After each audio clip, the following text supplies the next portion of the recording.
ഞങ്ങളെ കാത്തുകൊണ്ടേ നമ്മെ ഞങ്ങളെ കാത്തുകൊണ്ടേ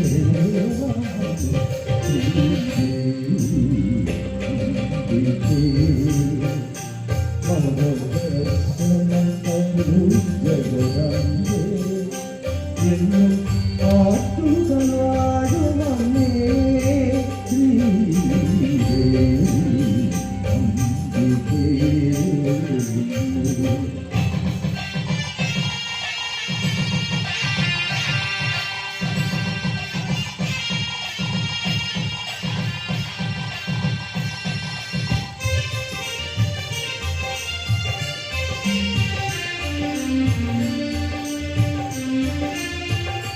ആയിരം തലത്തിൽ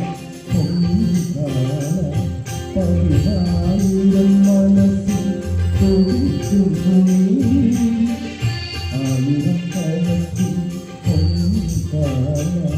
പതിനായിരം മനസ്സിൽ തൊഴിക്കുന്നു സംഗാനാശി ആനന്ദദായി സർവൈശ്വര്യങ്ങൾ നൽകുക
എന്നെ ശ്രമിക്കാൻ ഇവിടെ എത്തിയിട്ടുള്ള മുഴുവൻ നല്ലവരായ നിങ്ങൾക്കും എൻ്റെ നമോവാദം.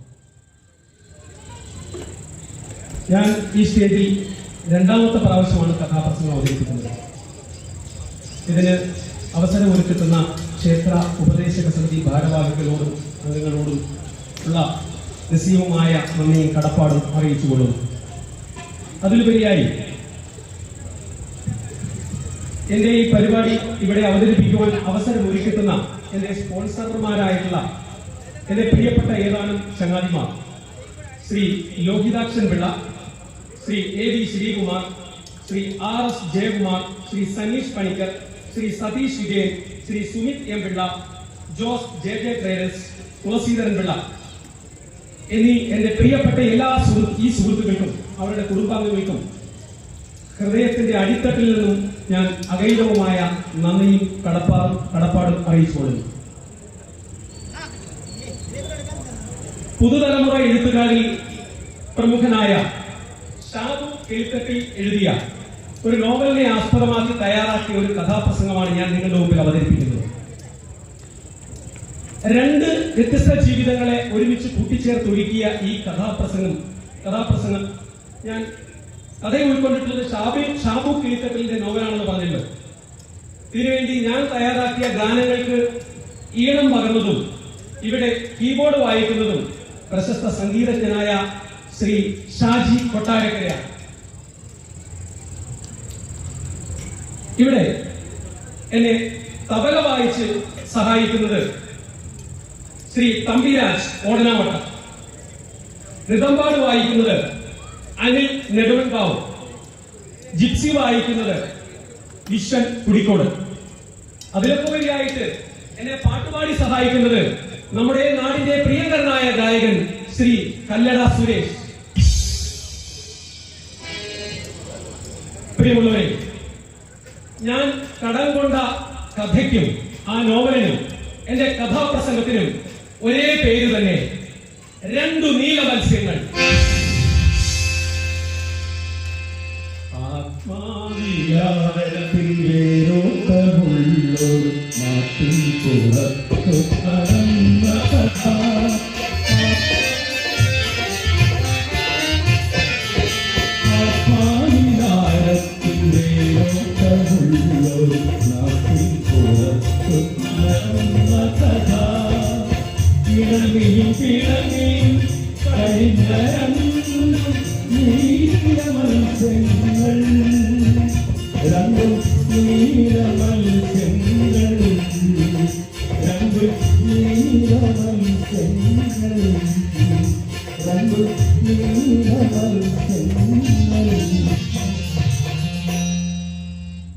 നമ്മുടെ കേരളത്തിനോട് തൊട്ടുചേർന്ന് കിടക്കുന്ന കർണാടക സംസ്ഥാനത്തിന്റെ തലസ്ഥാനമായ ബംഗളൂരു സിറ്റിയിൽ കോരിച്ചൊരിയുന്ന മഴയുള്ള ഒരു രാത്രി. ഈ അടുത്ത കാലത്തായി മഴയുടെ സ്വഭാവം തന്നെ അപ്പാടെ മാറിപ്പോയിരിക്കുന്നു.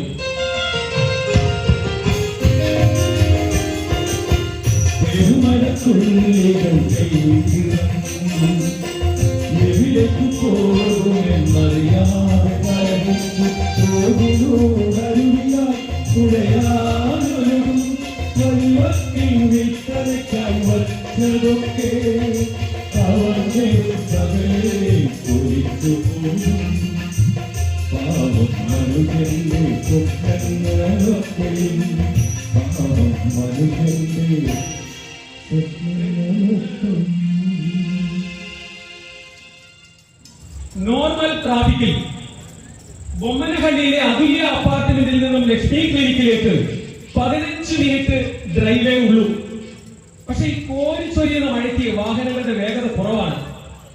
ടാക്സിക്കാരന്റെ പിൻസീറ്റിൽ മുനിയമ്മയുടെ തോളിൽ ചാഞ്ഞിരുന്ന പൂർണ്ണ ഗർഭിണിയായ നീലിമയ്ക്ക് കലശലായ വയറുവേദന അനുഭവപ്പെട്ടതിനെ തുടർന്ന് അവൾ ഉറക്ക നിലവിളിക്കാൻ തുടങ്ങി. ഇത് കണ്ട് ടാക്സി ഡ്രൈവർ ആക്സിലേറ്ററിൽ ആഞ്ഞു ചവിട്ടി. വണ്ടി മഴവെള്ളത്തെ കീറി മുറിച്ചുകൊണ്ട് ഏതോ ഊടുവഴികളിലൂടെ വളരെ പെട്ടെന്ന് തന്നെ ആശുപത്രിയുടെ പോർട്ടിക്കോവിലെത്തി. ഡ്രൈവർ പെട്ടെന്ന് തന്നെ പുറത്തേക്ക് ഇറങ്ങി അടുത്ത് കണ്ട സെക്യൂരിറ്റി പയ്യന്റെ കയ്യിൽ നിന്നും വീൽ ചെയർ പിടിച്ചു വാങ്ങി ടാക്സിക്കാരന്റെ പിൻവാതിൽ തുറന്ന് പൂർണ്ണ ഗർഭിണിയായ നീലിമയെ താങ്ങി അതിന്മേൽ ഇരുത്തി. ഈ ടാക്സി ഡ്രൈവർക്ക് വണ്ടിക്കൂലിയും നിറഞ്ഞ ഒരു പുച്ചിരിയും സമ്മാനിച്ച് മുനിയമ്മ വീൽ ചെയർ മെല്ലെ ഉരുട്ടി. ആശുപത്രിയിൽ എങ്ങും ബഹളമായ പുതിയ കുഞ്ഞു ജനിച്ചതിന്റെ സന്തോഷ പുച്ചിരി മുതൽ അവസാന ശ്വാസത്തിന് വേണ്ടിയുള്ള മരണവെപ്രാളം വരെ അതിൽ അലിഞ്ഞു ചേർന്നിരുന്നു. വീൽ ചെയർ ഡോക്ടർ സീതാലക്ഷ്മിയുടെ കൺസൾട്ടിംഗ് റൂമിൽ തൊട്ടു മുന്നിൽ എത്തിയപ്പോൾ തന്നെ ഡോക്ടർ അവർക്ക് അരികിലേക്ക് നടന്നു ചെന്ന് ചോദിച്ചു, എന്താ മോളെ, നിനക്ക് എഴുന്നേൽക്കാൻ വയ്യേ? നീ വളരെ ക്ഷീണിതയാണല്ലോ. വീൽ ചെയറിൽ ഇരുത്തി തന്നെ പ്രാഥമിക പരിശോധനയ്ക്ക് ശേഷം ഡോക്ടർ പറഞ്ഞു, ഇത് പെരിനേറ്റൽ മൂഡ് ഡിസോർഡർ ആണ്. പെയിൻ തുടങ്ങിയ സ്ഥിതിക്ക് ഇവിടെ അഡ്മിറ്റ് ആകാം. നിന്റെ ഭർത്താവ് അൻവർ ഇവിടെ ലാസ്റ്റ് ടൈം എന്നെ കാണാൻ വന്നപ്പോ ഞാൻ പറഞ്ഞതല്ലേ അവനും കൂടി ഉണ്ടാവണം പ്രസവം. ഓ, അവന് ഭയങ്കര തിരക്കായിരിക്കാം. മോള് പേടിക്കണ്ട കേട്ടോ, ഇവിടെ എല്ലാം ടേക്കൺ കെയർ ഓഫ് ആണ്. മുനിയമ്മ വീൽ ചെയറിന്റെ ഹാൻഡിലിൽ പിടിച്ചപ്പോൾ ഡോക്ടർ ഇളക്കി, വേണ്ട ഇനിയെല്ലാം അവര് ചെയ്തോളൂ. അപ്പോഴാണ് ഡോക്ടർക്ക് തോന്നലുണ്ടായത്, ഈ സ്ത്രീയെ പറ്റി ഒന്നും അന്വേഷിച്ചില്ലല്ലോ. ഡോക്ടർ പിഴക്കി, ആരാ? മുനിയമ്മ പറഞ്ഞു, ഞാൻ ഭവനശ്രീ ഗ്രാമ സൊസൈറ്റിയിൽ നിന്നുള്ളതാണ്. ഈ മോൾ താമസിക്കുന്ന റെസിഡൻഷ്യൽ ഏരിയയിൽ ഞങ്ങളാണ് പഴങ്ങളും പച്ചക്കറികളും ഒക്കെ വിതരണം ചെയ്യുന്നത്. ഡോക്ടർ പറഞ്ഞു, ആ അറിയാം, ഞങ്ങളുടെ ഏരിയയിൽ വരാം. ഒരു ദീപാനി കറങ്ങി മറിയുമോ? മുനിയമ്മ കളിയാക്കി. മുനിയമ്മയുടെ മുഖം അഭിമാനം കൊണ്ട് ജ്വലിച്ചു. ഭവനശ്രീ ഗ്രാമ സൊസൈറ്റി നാടിന്റെ നന്മയ്ക്കു വേണ്ടി ഉൾക്കൊണ്ടതായി സൊസൈറ്റി.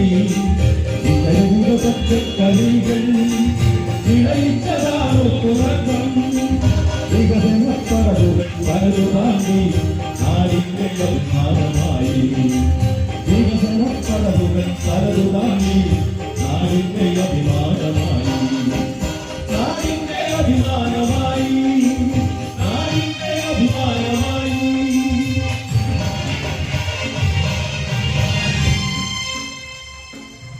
മണ്ണിനോട് കള്ളം ചെയ്തില്ല എന്ന പ്രതിജ്ഞയോടെ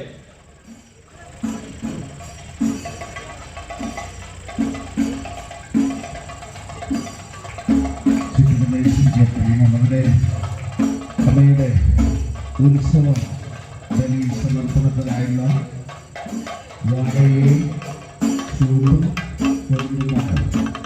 വിജയമ്മ താവിന്റെ തിരുസന്നിധിയിൽ നിന്നുള്ള ഘോഷയാത്ര അമ്മയുടെ തിരുസന്നിധിയിലേക്ക് എത്തിച്ചേരുകയാണ്. ഭൂമിയുടെയും താലപ്പൊലിയുടെയും അകമ്പടിയോടെ നാളെ അവരുടെ പ്രിയമുള്ളവരെ, ഭവനശ്രീ ഗ്രാമ സൊസൈറ്റിയെ പറ്റിയാണ് പറഞ്ഞുകൊണ്ടിരിക്കുന്നത്. മണ്ണിനോട് കള്ളം ചെയ്യുന്നില്ല എന്ന പ്രതിജ്ഞയോടെ ഒരു കൂട്ടം ആളുകൾ ഒത്തുചേർന്ന് ഒരു അയൽക്കൂട്ടം രൂപീകരിച്ചു. ആദ്യം അവർ വിഷരഹിത പച്ചക്കറികൾ നട്ടു. തുടർന്ന് കോഴി വളർത്തൽ, ആട് വളർത്തൽ, താറാവ് വളർത്തൽ തുടങ്ങി നിരവധി സംരംഭങ്ങൾ. ഇന്ന് ഭിന്നശേഷിക്കാരായ 100-ലധികം കുട്ടികളെ പരിപാലിക്കുന്നതിന് വേണ്ടിയുള്ള ഒരു കെയർ സെന്റർ നടത്തുന്നു. സമൂഹത്തിന്റെ വിവിധ തലങ്ങളിലുള്ളവർ, കൗൺസിലർമാരും ഡോക്ടർമാരും അടക്കം അവരുടെ സൗജന്യ സേവനത്തിനായി എത്തുന്നു. അതാണ് ഭവനശ്രീ ഗ്രാമ സൊസൈറ്റി. വീൽ ചെയർ ആശുപത്രിയുടെ 3-ാം നിലയിലെ 307-ാം നമ്പർ റൂമിനെ ലക്ഷ്യമാക്കി വിവിധ ഇനം മരുന്നുകളുടെ വിഭിന്നങ്ങളായ മണങ്ങൾക്കിടയിലൂടെ ജനനങ്ങളുടെയും മരണങ്ങളുടെയും നേർത്ത തേങ്ങലുകളെ ഭേദിച്ചുകൊണ്ട് മെല്ലെ ഉരുണ്ടു വീൽ ചെയർ. 307-ാം മുറിയിലെത്തിയപ്പോൾ നീലിമയെ താങ്ങി കട്ടിലിൽ കിടത്തി കയ്യിൽ കാനൂല സെറ്റപ്പ് ചെയ്ത് ധരിപ്പിച്ചു.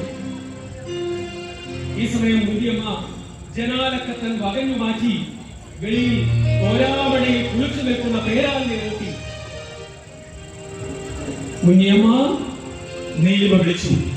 എന്താ മോളെ, മുനിയമ്മ എങ്ങനെയാണ് എന്റെ ഫ്ലാറ്റിൽ വന്നത്? മുനിയമ്മ പറഞ്ഞു, അത് ഞാൻ ഓരോരുത്തർക്കും വേണ്ട സാധനങ്ങളുടെ ലിസ്റ്റ് പരിശോധിച്ചപ്പോ മോളുടെ പേര് കണ്ടില്ല. അപ്പോഴാണ് എനിക്ക് തോന്നിയത് ഒരു ഗർഭിണി പെപ്പച്ചല്ലേ ഒന്ന് പോയി നോക്കിയേക്കാവുന്നത്. അങ്ങനെ വന്ന് നോക്കിയപ്പോഴല്ലേ മോള് ബോധമില്ലാതെ കിടക്കുന്നത് കണ്ടത്. അതേതായാലും നന്നായില്ലേ, അല്ലെങ്കിൽ എന്താകുമായിരുന്നു? പ്രിയപ്പെട്ടവരെ, ഇങ്ങനെ നമുക്ക് അത്യാവശ്യമുള്ള ചില സന്ദർഭങ്ങളിൽ നമുക്ക് പരിചയം പോലും ഇല്ലാത്ത അപരിചിതരായിട്ടുള്ള മറ്റു ചില ആളുകൾ നമ്മുടെ രക്ഷകരായി എന്നെങ്കിലും എത്തിയിട്ടുണ്ടാകാം. ഇവിടെ ഇരിക്കുന്ന മുതിർന്ന ഓരോരുത്തരുടെയും ജീവിതത്തിൽ അങ്ങനെ ഒന്ന് സംഭവിച്ചിട്ടുണ്ടാവാം. മുനിയമ്മ നീലിയമ്മ വീണ്ടും വിളിച്ചു. കുഞ്ഞിലേക്ക് വേണമെങ്കിൽ പൊക്കോളൂ. വേണ്ട മോളെ, മോൾക്ക് എത്ര വയസ്സായി? 24. അച്ഛനും അമ്മയും? അവൾ വീണ്ടാതെ തല കുടിക്കുന്നു. കുഞ്ഞമ്മ, ഇവിടെ ഡോക്ടർ ആന്റി ഉള്ളതുണ്ടല്ലോ, കുഞ്ഞമ്മയ്ക്ക് വേണമെങ്കിൽ പൊക്കോളൂ. കുഞ്ഞമ്മ തിരിച്ചു വന്ന് നീലിമയുടെ കട്ടിലിൽ ഇരുന്ന് അവളുടെ കാലുകൾ തന്റെ മടിയിൽ എടുത്തു വെച്ചു. മെല്ലെ തലോടി. തന്റെ കാലുകളെ മാതൃവാത്സല്യത്തോടെ തലോടുന്ന മുനിയമ്മയുടെ മുഖത്തേക്ക് നീലിമ നോക്കി.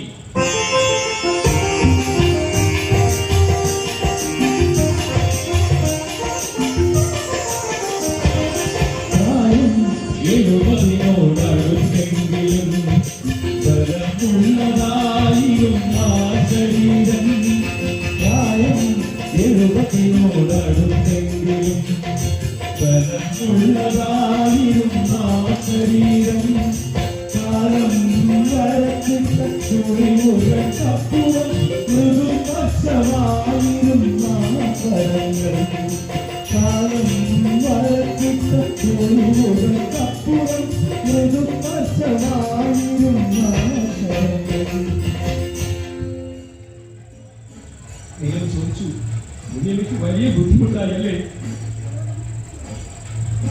ഇല്ല മോളെ, മോളുടെ സ്ഥാനത്ത് എന്റെ പാത്തുവായി ഒതുക്കിലോ. അവരുടെ കണ്ണ് ഇടറി. ശബ്ദം പാതിവഴിയിൽ നിലച്ചു. കണ്ണുകൾ കൂടുതൽ കുഴിഞ്ഞതാണ്. ഈ സ്ത്രീയെ എങ്ങനെ സമാധാനിപ്പിക്കാനാണ്? പാത്തു എന്നൊരു മകളുണ്ടെന്നല്ലാതെ അവരെ പറ്റി തനിക്ക് ഒന്നും അറിയില്ലല്ലോ. അന്യന്റെ ദുഃഖത്തെ അളന്നു തൂക്കി പോട്ടെ സാരമില്ല എന്ന് പറയുന്നത് അവർ അനുഭവിക്കുന്ന സങ്കടത്തിന്റെ ആഴം അറിയാതിരിക്കാനുള്ള ഒഴിവു കഴിവാണ്. മറ്റുള്ളവരുടെ ദുഃഖവുമായി താരതമ്യപ്പെടുത്തി പോട്ടെ സാരമില്ല, ഇതിലും വരെ അനുഭവിക്കുന്നവരല്ലേ എന്ന് സാമാന്യവൽക്കരിക്കുന്നതും ശരിയല്ല. പിന്നെ നിന്റെ ഈ സങ്കടത്തിൽ നിന്ന് കരകയറുന്നത് വരെ ഞാൻ ഒപ്പമുണ്ട് എന്ന് പിന്തുണ അറിയിക്കുന്നതാണ് യഥാർത്ഥ ശരി. എല്ലാം കണ്ണുകൾ കൊണ്ട് മാത്രം കാണാൻ കഴിയില്ല, ഹൃദയം കൊണ്ടുകൂടി കാണണം. മുനിയമ്മ, നീലിമ ഹൃദയം കൊണ്ട് വിളിച്ചു. മുനിയമ്മ ഹൃദയം കൊണ്ട് വിളി കേട്ടു. മുനിയമ്മ പറഞ്ഞു, മോളെ, പാത്തു എന്റെ മോളാ. പാത്തു എന്ന് വിളിച്ച ഇങ്ങനെ പരവരാന്ന് നോക്കും. ചിലപ്പോ എന്റെ കവളിലും നെഞ്ചത്തും ആഞ്ഞു തല്ലും. മറ്റു ചിലപ്പോൾ എന്റെ മുടിയിഴകളിൽ പിടിച്ച് വട്ടം ചുറ്റിക്കാട്ടും. ഞാൻ വേദന കൊണ്ട് പിഴയുമ്പോൾ അവൾ കൈകൊട്ടിച്ചിരിക്കും. അവരുടെ പൊള്ളുന്ന വാക്കുകളിൽ നിന്നും ഒരു കഷണം മറന്ന് തന്റെ നെഞ്ചിൽ വീണതുപോലെ നീലിമയ്ക്ക് തോന്നി. നീലിമ മുനിയമ്മയുടെ കണ്ണുകളിലേക്ക് നോക്കി. എന്റെ കൈത്തണ്ടയിൽ വീണുമുട്ടിയ കണ്ണുനീർ തുള്ളിയുടെ ഒരു കഷണം മുനിയമ്മയുടെ കണ്ണുകളിൽ തുളുമ്പിരുന്നിരുന്നു. നീലിമ സൂക്ഷിച്ചു നോക്കി.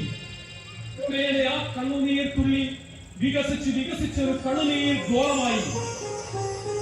നീലിമ ആ കണ്ണുനീർ ഗോളത്തിൽ ഒരു ഗ്രാമത്തിനെ കണ്ടു. ആ ഗ്രാമത്തിൽ അനേകം ആളുകൾ.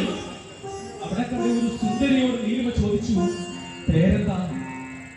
അവൾ പറഞ്ഞു, മുനീസ. പ്രിയമുള്ളവരെ, മുനീസ മുനിയമ്മയായ കഥ പറയാൻ ആരംഭിച്ചപ്പോൾ ആ കണ്ണുനീർ ഗോളം ചുരുങ്ങി വീണ്ടും കണ്ണുനീർ തുണിയായി താഴെ നിബന്ധിച്ചു തുടങ്ങി.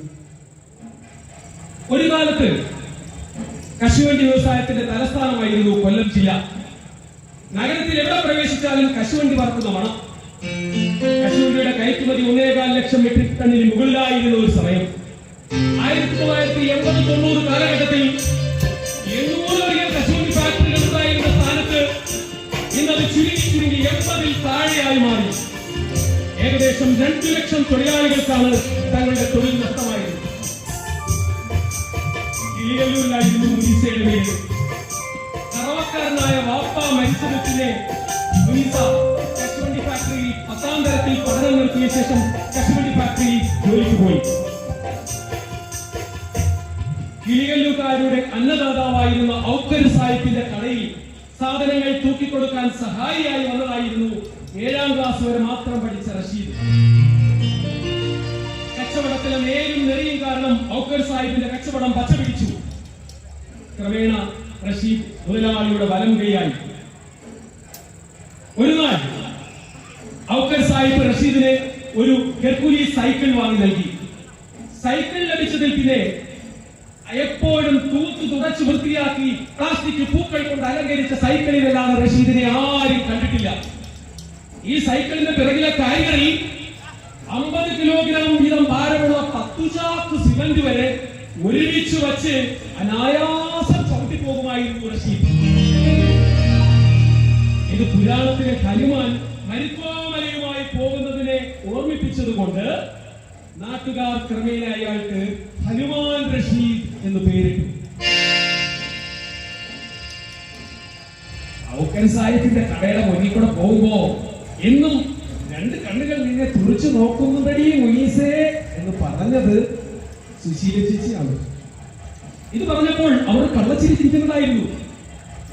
നല്ല അധ്വാനിയായി ഹനുമാനല്ലേ, നിന്നെ അയാൾ താഴെ വെക്കില്ല, പൊക്കിയെടുത്ത് വട്ടം കറക്കും. കൂടെയുള്ളവരെല്ലാം ചിരിച്ചപ്പോഴും മുനീസ ചിരിച്ചില്ല. അവളുടെ മുഖം വീർപ്പിച്ച് നീരസം പ്രകടിപ്പിച്ചു. പക്ഷെ അന്ന് രാത്രി മുനീസയ്ക്ക് ഉറക്കം വന്നില്ല. കണ്ണടച്ചാൽ സൈക്കിളിന്റെ ബെല്ലടി ശബ്ദം. അവൾ പായയിൽ പലവട്ടം എഴുന്നേറ്റിരുന്ന് മുടിയേലിച്ചു കെട്ടി. അസ്വസ്ഥതയുള്ള രാത്രികളിൽ പല സ്ത്രീകളും ചെയ്യുന്നത് അങ്ങനെയാണെന്ന് പറഞ്ഞു കേട്ടിട്ടുണ്ട്. പായയിൽ എഴുന്നേറ്റിരിക്കുക, മുടി അഴിച്ചു കെട്ടുക, കിടക്കുക, കുറെ കഴിഞ്ഞ് വീണ്ടും എഴുന്നേറ്റിരിക്കുക, മുടി അഴിച്ചു കെട്ടുക, അസ്വസ്ഥത കുറയ്ക്കാനുള്ള മാർഗം എന്നാണ് പറയപ്പെടുന്നത്. എന്തോ ആകട്ടെ, പിറ്റേന്ന് പ്രഭാതത്തിൽ കശുവണ്ടി ഫാക്ടറിയിലേക്ക് പോകുന്ന വഴി തന്റെ കാലുകളെ ആരോ പിടിച്ചു വലിക്കുന്നത് പോലെ മുനീസയുടെ നടത്തത്തിന്റെ വേഗത കുറഞ്ഞു. അവൾ സൂക്ഷിച്ചു നോക്കിയപ്പോ ഔക്കർ സാഹിബിന്റെ കടയ്ക്ക് സമീപം ഒരു സൈക്കിളിന്റെ ടോപ്പിൽ കുത്തിയിരുന്ന് ടയറുകൾക്കിടയിലൂടെ തന്നെ കൊത്തി വലിക്കുന്ന 2 നോട്ടം അവൾ കണ്ടു. അപ്പോൾ തൊട്ടടുത്ത കടയിലെ മർഫി റേഡിയോ പാടി.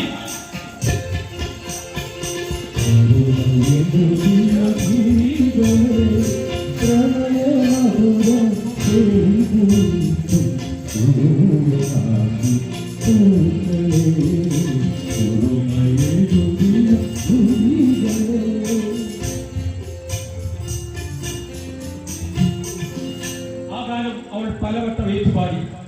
ജോലിയുടെ ഇടവേളകളിൽ ആ ഗാനം പാടിക്കൊണ്ടേയിരുന്നു. ചോദിച്ചു, എന്ന് നിനക്ക് ഈ ഒരു പാട്ടേ ഉള്ളോടി പാടാൻ? അവൾ പറഞ്ഞു, ഇതെന്റെ പാട്ടാ. പ്രിയപ്പെട്ടവരെ, ചില പാട്ടുകൾ കേൾക്കുമ്പോൾ നമുക്ക് അങ്ങനെ തോന്നിയിട്ടില്ലേ, ഇത് നമുക്ക് വേണ്ടി എഴുതപ്പെട്ട നമ്മുടെ സ്വന്തം പാട്ടാണെന്ന്? അല്ലേ? തോന്നിയിട്ടുണ്ടാവും. സംഘർഷപരമായ ഒരു ദിവസമാണ് മുനീസയും റഷീദും തങ്ങളുടെ പ്രേമം തുറന്നു പറഞ്ഞത്. കശുവണ്ടി ഫാക്ടറിയിൽ സമരം നടക്കുകയാണ്. ഗേറ്റിന് മുമ്പിൽ തൊഴിലാളി നേതാവ് സംസാരിക്കുന്നു. ചരിത്രം മറന്നുകൊണ്ട് ഒരു മുതലാളിക്കും ഇവിടെ പ്രവർത്തിക്കുവാൻ കഴിയുകയില്ല. അതിനെ വളച്ചൊടിക്കാമെന്ന് വ്യാമോഹിക്കുകയും വേണ്ട. ആധുനിക കശുവണ്ടി വ്യവസായത്തിന്റെ സ്ഥാപകൻ തൂത്തുക്കുടിക്കാരൻ സ്വാമിനാഥൻ തുടർന്നിങ്ങോട്ട് തങ്ങളിക്കുന്നു മുസ്ലിയാർ, ഈച്ചം വീട്ടിൽ മുഹമ്മദ് കുഞ്ഞ്, കിടങ്ങി കേശവൻ, നാരായണസ്വാമി റെഡ്ഡിയാർ, തൊഴിലുകടങ്ങാറില്ല, ഇവരെല്ലാം നല്ല മുതലാളിമാരായിരുന്നു. തൊഴിലാളികൾക്ക് വേണ്ടി എല്ലാ സൗകര്യവും ചെയ്തു കൊടുത്തുകൊണ്ട് കശുവണ്ടി വ്യവസായത്തെ വളർത്തിയവരാണ്. എന്നാൽ ഈ കശുവണ്ടി ഫാക്ടറിയിൽ അങ്ങനെയല്ല എന്നാണ് അറിയുന്നത്. ഇവിടെ ഒരു തൊഴിലാളിക്ക് 13-14 മണിക്കൂർ വരെ ഒരു ദിവസം ജോലി ചെയ്യേണ്ടി വരുന്നു. സൗകര്യങ്ങൾ പോലുമില്ല. 4-5 സ്ത്രീ തൊഴിലാളികൾ പുറത്ത് ദൂരെ പോയി ദേഹത്തിന് 2 കൊണ്ട് വളച്ച് മറയുണ്ടാക്കി അതിനുള്ളിൽ നിന്ന് മൂത്രമൊഴിക്കേണ്ട ദുരവസ്ഥകളായി അറിയുന്നു.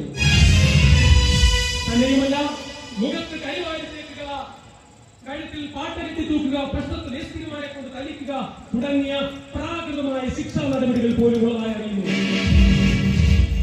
ദരിദ്രമായ സാഹചര്യങ്ങളിൽ നിന്നുള്ള സൗകര്യങ്ങളിലേക്ക് തൊഴിലാളികൾ എത്തിയത് ഇഷ്ടമായ സഹകരണത്തിലൂടെയാണ്.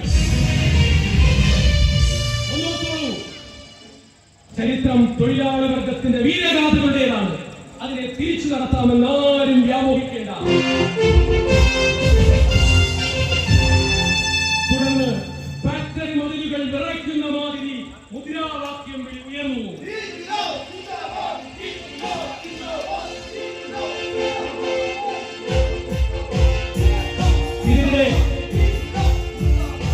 ഇതിന്റെ മുനീസ അവിടെ നിന്ന് മുങ്ങി.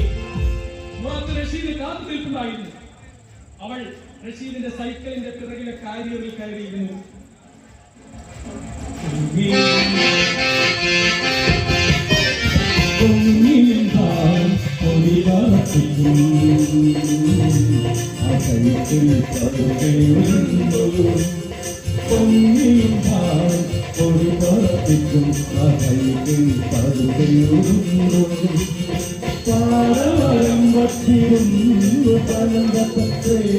സംഗീതം പാടി പാരമ്പര്യം പ്രേമ സംഗീതം പാടി പ്രേമ സംഗീതം പാടി പ്രേമ സംഗീതം പാടി പ്രേമ സംഗീതം പാടി.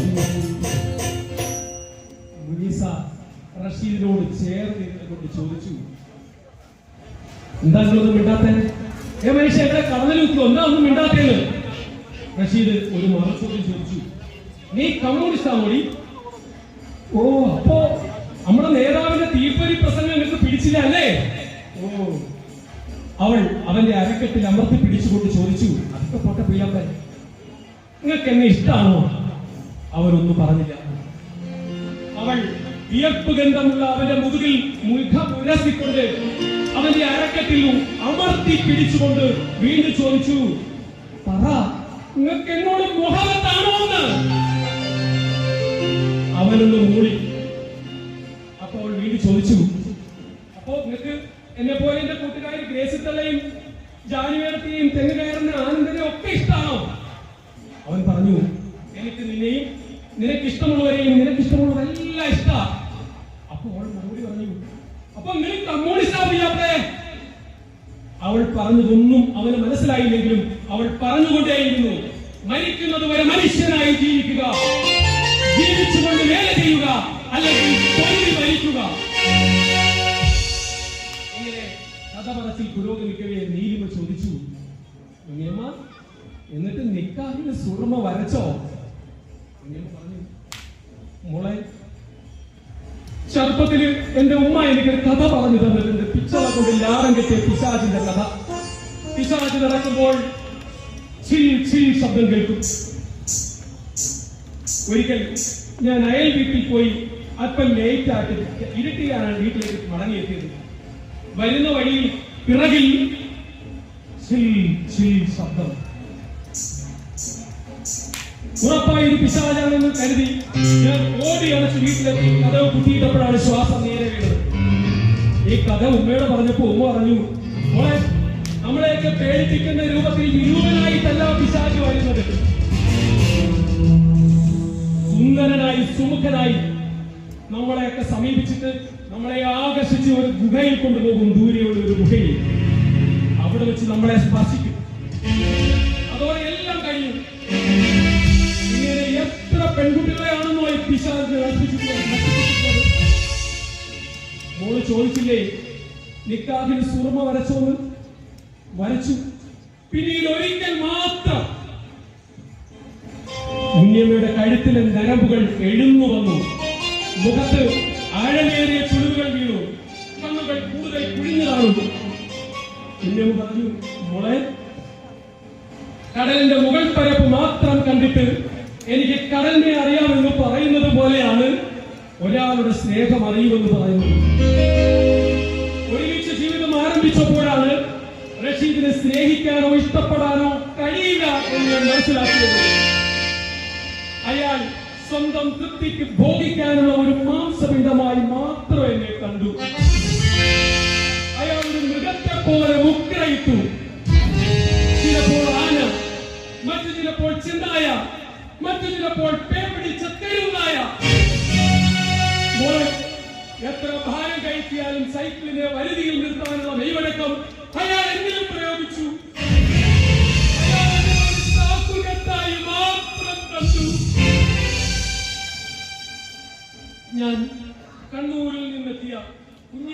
സഖാവിന്റെ വാക്കുകളോ.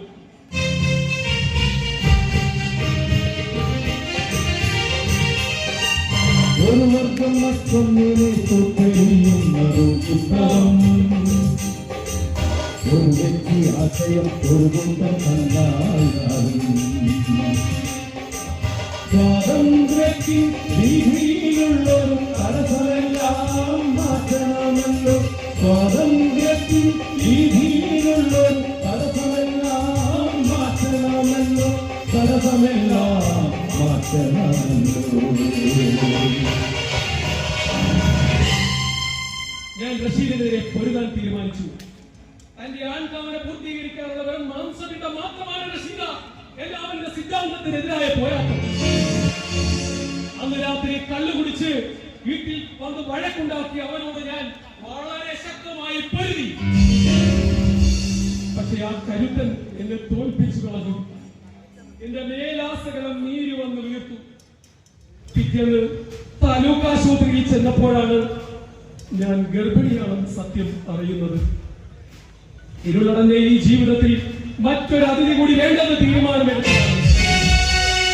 പക്ഷേ സ്നേഹമസൃതരായ നിരവധി സുഹൃത്തുക്കളുടെ സ്നേഹോപദേശങ്ങൾ ഉൾക്കൊണ്ട് കുലങ്കഷമായ ചിന്തകൾക്കൊടുവിൽ ഞാൻ ജീവിതം തിരിച്ചു പിടിക്കുവാൻ ശ്രമിച്ചു. താലൂക്ക് ആശുപത്രിയിലാണ് പാത്തൂരെ പ്രസവിച്ചത്.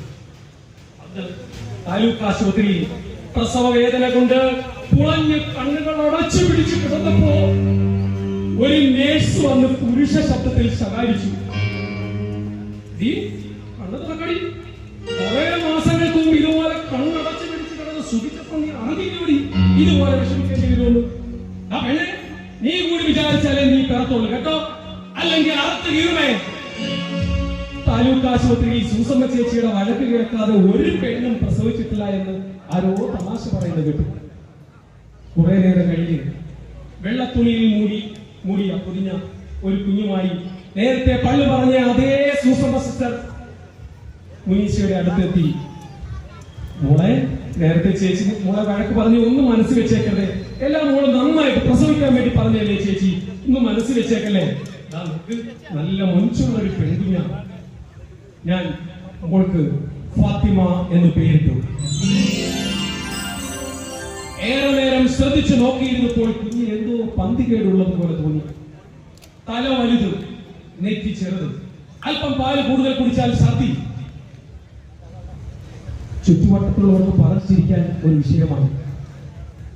റഷീദിനോട് വിരോധമുള്ളവർ അവൻ പോകുമ്പോൾ പറയും, decent book arts and sports club അവതരിപ്പിക്കുന്ന അടുത്ത നാടകത്തിന്റെ പേര് ഹനുമാനി പിറന്ന പൊട്ടാൻകുട്ടി.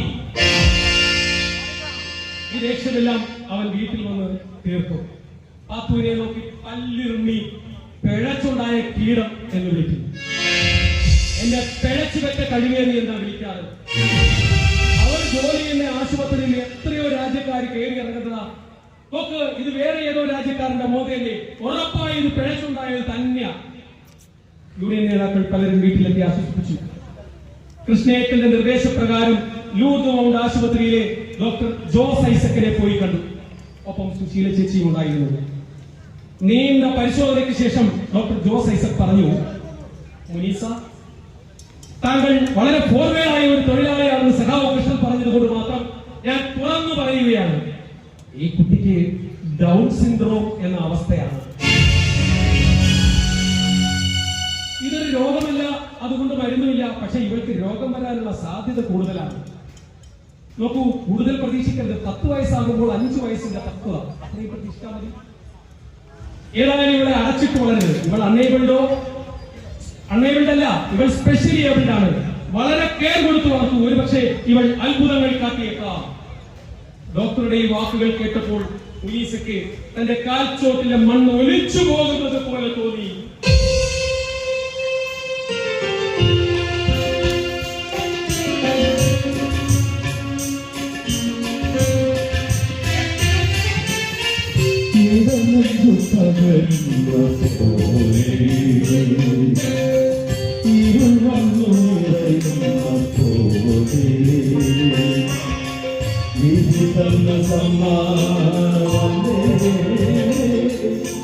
നിധി പോലെ കാക്കേണ്ടതല്ലേ ഇടറാതെ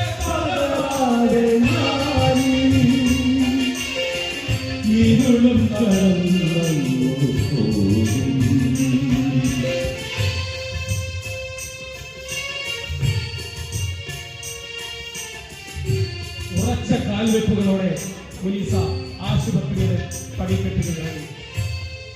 ഇനി റഷീദിനോടൊപ്പം ജീവിതമില്ലെന്ന് അവൾ തീരുമാനമെടുത്ത് കഴിഞ്ഞിരുന്നു. ഈ കൈക്കുഞ്ഞുമായി കശുവണ്ടി ഫാക്ടറിയിൽ ജോലിക്ക് പോകാനും കഴിയില്ല. അവൾ തന്റെ വീട്ടുവളപ്പിൽ പരമാവധി പച്ചക്കറി തൈകൾ നട്ടുവളർത്തി. അതിൽ നിന്നുള്ള തുച്ഛമായ വരുമാനവും സഹപ്രവർത്തകരുടെ നിർലോഭമായ സഹായവും കൂടിയായപ്പോൾ ഒരുവിധം ജീവിക്കാമെന്നായി. ഇതിനിടെ റഷീദ് മിക്കപ്പോഴും വീട്ടിൽ വന്ന് പാത്തൂനെ നോക്കി പല്ലിറുമ്മി കാർക്കിച്ചു തുപ്പും. എന്നെ പിഴച്ചു വെച്ച കഴിവേറി എന്ന് 2 പ്രാവശ്യം വിളിക്കും, തിരിച്ചു പോകും. ഇത് പതിവായിരുന്നു. ഒരു ദിവസം പാത്തൂനെ മുറ്റത്ത് പായലിരിച്ച് കിടത്തി അരിവട്ടിയിൽ പയർ മറിക്കവേ ഞാൻ അറിയാതെ ഒരു പാട്ട് മൂളി.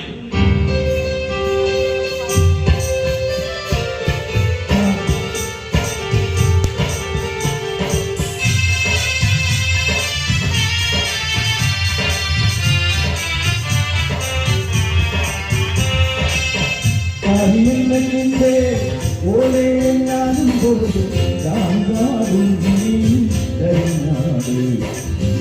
ആര്യങ്ങളിന്റെ ഓലെ ഞാനും പോലും രാങ്കാടും തരുന്നാട്. യാത്തുമുടി കുത്തി പാട്ടിൽ പാടണ പാട്ടുകെന്നും നീയുറങ്ങ.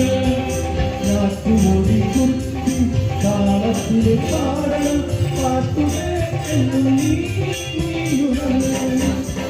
വല്ലവരമില്ലേ തെക്കേ മൂലത്തിൽ തമ്പാൻ കൂട കൂടി നിൽക്കണേ. വല്ലവരമില്ലേ തെക്കേ മൂലത്തിൽ തമ്പാൻ കൂട കൂടി നിൽക്കണേ. വാരിയെടുക്കാനും മാറോടണക്കാനും ഏറെക്കൊഴിയുമ്പോൾ വാരിയെടുക്കാനും മാറോടണക്കാനും ഏറെക്കൊഴിയുമ്പോൾ. ഇത് ഒരു ഓണത്തിന് ഞങ്ങൾ ഗൗരിയമ്മയുടെ വീട്ടിൽ ഒത്തുകൂടിയപ്പോൾ ശാന്തേച്ചു പാടിയ പാട്ടാ. അപ്പൊ ഗൗരിയമ്മ ചോദിച്ചു, എടി ഓണമായിട്ടുണ്ടെങ്കിൽ ഓണപ്പാട്ടൊന്നുമില്ല, ഈ പാട്ടുള്ള പാടാൻ. ശാന്തേച്ചു പറഞ്ഞു, ഗൗരിയമ്മേ ഇതെന്നെ എന്റെ മുത്തശ്ശി പഠിപ്പിച്ച പാട്ടാ. ഇത് അവരുടെ ജീവിതമായിരുന്നു. അക്കാലത്ത് അവർക്ക് തമ്പ്രാന്റെ ഘട്ടത്തിൽ ഞാറ് നടാൻ പോകണമായിരുന്നു. കുഞ്ഞിൽ നിന്നോ മുല കൊടുക്കണമെന്നോ ഒന്നും തമ്പ്രാൻ അറിയേണ്ട കാര്യമില്ല.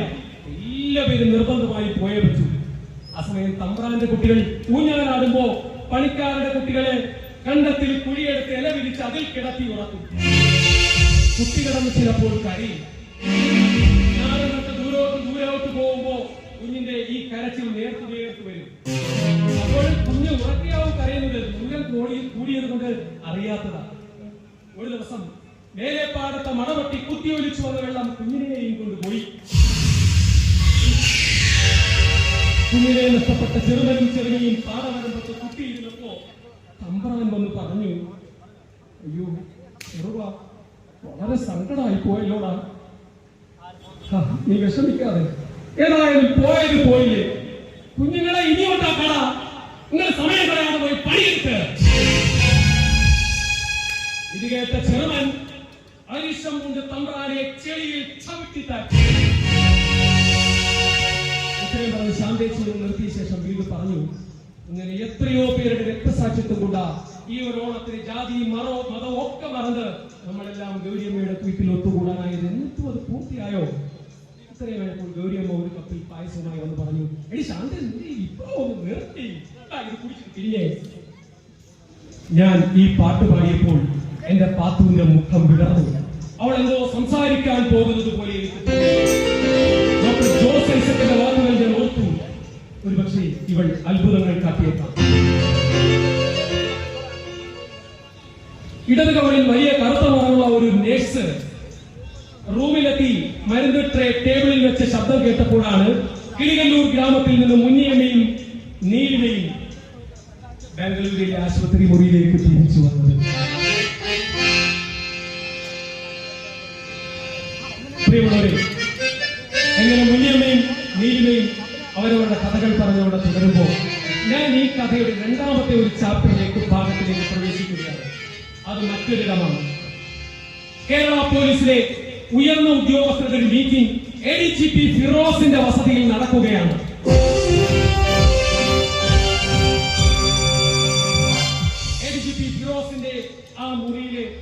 വലിയ സ്ക്രീനുള്ള ടിവിയുടെ അന്തിച്ചർച്ച നടക്കുകയാണ്. അവതാരകൻ ഇടത് കൈമുട്ട് മേശയിൽ ഊന്നി വലതു കൈവിരലുകൾക്കിടയിൽ ഒരു പേന വട്ടം ചുറ്റിക്കൊണ്ട് പറയുകയാണ്, ഇന്ന് നമ്മുടെ ചർച്ചയുടെ വിഷയം കേരളം ഭീകരപ്രവർത്തകരുടെ ഇടത്താവളമാകുന്നു എന്നുള്ളതാണ്. Kerala is a hot spot for ISIS in India. God's own country, God's own khilafat ആകുന്നുണ്ടോ? ഈ വിഷയത്തിൽ നമ്മോട് സംവദിക്കുന്നതിന് വേണ്ടി പ്രശസ്ത ചിന്തകനും എഴുത്തുകാരനും അധ്യാപകനുമായ പ്രൊഫസർ M.N. കുഞ്ഞബ്ദുള്ളയുണ്ട്. പ്രൊഫസർ കുഞ്ഞബ്ദുള്ള സംഘപരിവാർ ആക്ഷേപം ഉന്നയിക്കുന്നത് പോലെ നമ്മുടെ കേരളത്തിലെ മുസ്ലിം ചെറുപ്പക്കാരുടെ ഒരു വിഭാഗം ISIS-ന്റെ തീവ്ര നിലപാടുകളെയും അവരുടെ ജിഹാദി പ്രവർത്തനങ്ങളെയും പിന്തുണയ്ക്കുന്നില്ലേ? പ്രൊഫസർ ശാന്തമായ സ്വരത്തിൽ വളരെ ശബ്ദം താഴ്ത്തി പറഞ്ഞു. ചർച്ചയുടെ ആരംഭത്തിൽ തന്നെ നിങ്ങൾ ജിഹാദ് എന്ന് പറയുന്നു. ഖുർആനിൽ ജിഹാദിനെ പറ്റി 41 സൂക്തങ്ങളുണ്ട്. അതിലൊന്നിൽ പോലും ജിഹാദ് ആക്രമണമോ യുദ്ധമോ ആയിട്ടല്ല കണ്ടിരിക്കുന്നത്. നാം ഓരോരുത്തരും നമ്മുടെ ഇംഗിതത്തിനനുസരിച്ച് ഖുർആനെയും ഇസ്ലാമിനെയും ദുർവ്യാഖ്യാനം ചെയ്യുകയാണ്. അതിന്റെ അവതാരകൻ ഇടയ്ക്ക് കയറി പറഞ്ഞു, ഇത് ഉയർത്തുകൊണ്ട് ഓട്ടയടയ്ക്കുകയാണ് പ്രൊഫസർ കുഞ്ഞബ്ദുള്ള. ചെറുപ്പം മുതലേ മതപഠനവുമായി ബന്ധപ്പെട്ടിട്ടുള്ളവരാണ് ISIS-ലേക്ക് ചേക്കേറുന്നവരിൽ ഭൂരിപക്ഷവും. വീണ്ടും പ്രൊഫസർ താഴ്ന്ന സ്വരത്തിൽ പറഞ്ഞു, ഭീകരപ്രവർത്തനത്തെ അപലപിക്കുകയും അതിൽ ഏർപ്പെടുന്നവരെ കഠിനമായി ശിക്ഷിക്കുകയും തന്നെ വേണം. പക്ഷേ അൽ ഖൈദയുടെയോ താലിബാന്റെയോ നേതാക്കൾ പാകിസ്ഥാന്റെയോ അഫ്ഗാനിസ്ഥാന്റെയോ ഫ്രോണ്ടിയർ പ്രവിശ്യകളിലെ മദ്രസകളിൽ പഠിച്ചിട്ടുള്ളവരാണ്. അവർക്ക് പ്രാഥമിക വിദ്യാഭ്യാസം മാത്രമേ ഉള്ളൂ. അവരുടെ ഉള്ളിൽ ഇസ്ലാമിന്റെയോ ഖുർആന്റെയോ യഥാർത്ഥ വെളിച്ചം കടന്നു ചെന്നെത്തില്ല. അപ്പോൾ നെറ്റിയിൽ 2-3 നിറമുള്ള കുറികൾ തൊട്ട ഒരാൾ ഒരു മിനിറ്റ് എന്ന് കൈകൾ ഉയർത്തി ആംഗ്യം കാട്ടിയപ്പോൾ അവതാരകൻ അയാളോട് സംസാരിക്കാൻ പറഞ്ഞു. അയാൾ എഴുന്നേറ്റ് പറഞ്ഞു, ശരിയായി ചൊല്ലിക്കൊടുത്തും ഓതിക്കൊടുത്തും തന്നെയാണ് IS-ലേക്ക് റിക്രൂട്ട് ചെയ്യുന്നത്. ISIS-ൽ ചേർന്നവരിൽ ബഹുഭൂരിപക്ഷവും ഉന്നത വിദ്യാഭ്യാസമുള്ളവരാണ്. ഡോക്ടർമാരും എഞ്ചിനീയർമാരും പലരും അതിലുണ്ട്. അതുകൊണ്ട് ഇസ്ലാമും ഭീകരവാദവും തമ്മിൽ ഒരു ബന്ധവുമില്ല എന്ന് പ്രൊഫസർ ഇവിടെ പറയണ്ട, ക്ലാസ്സിൽ പോയി കുട്ടികളെ പഠിപ്പിച്ചാൽ മതി കേട്ടോ. സമയം കൊണ്ട് ചർച്ച അവിടെ അവസാനിച്ചു. അപ്പോൾ ഈ മീറ്റിംഗിൽ പങ്കെടുത്തിരുന്ന IG അനുപമ പറഞ്ഞു, സർ, എന്തൊരു സ്യൂഡോ സൊസൈറ്റി, കപട സമൂഹമാണ് സർ നമ്മുടേത്. ഇവിടെ മതത്തെക്കാൾ കൂടുതൽ ഭ്രാന്തമായി ജാതി ചിന്തയാണ് സാർ മനുഷ്യരുടെ ഇടങ്ങളിൽ മനസ്സിൽ ആഴത്തിൽ വേരോടിയിട്ടുള്ളത്. നോക്കൂ സാർ, ഒരേ ജാതിയിൽപ്പെട്ടതിന്റെ വിവേചനങ്ങൾ നോക്കൂ. പരസ്യങ്ങളിൽ പോലും നിറഞ്ഞു നിൽക്കുന്ന ബ്രാഹ്മണിസമല്ലേ? ബ്രാഹ്മൺ സച്ചാർ, ബ്രാഹ്മൺ സാമ്പാർ, ബ്രാഹ്മൺ പൽപ്പൊടി, എല്ലാം ബ്രാഹ്മണായം. എന്താ സാർ ഇവിടെ ഒരു പുലയൻ സച്ചാർ ഉണ്ടായത്? എന്താണ് സാർ ഇവിടെ ഒരു കുറവൻ പൽപ്പൊടി ഉണ്ടാവാത്തത്? എന്താ സാർ ഇവിടെ ഒരു കത്തോലിക്ക സാമ്പാർ ഉണ്ടാവാത്തത്? അതാണ് സാർ, ഇവിടെ മതത്തെക്കാൾ ഉപരിയായി ജാതി ചിന്തയാണ് സാർ. ജാതിയുടെ വിഷയമാണ്.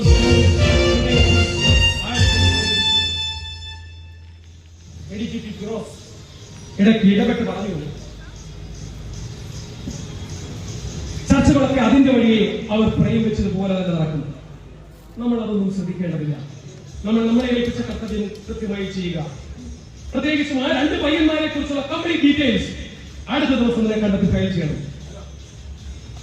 ഈ സംഭവം നടന്ന് 2 ദിവസങ്ങൾക്ക് ശേഷം Sugeeth Bhagat IG NIA national investigation കേന്ദ്ര കുറ്റാന്വേഷണ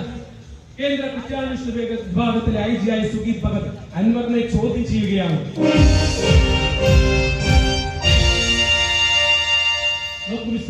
നിങ്ങൾ ബുദ്ധിമാനായ ഒരു കുറ്റവാളിയാണ്.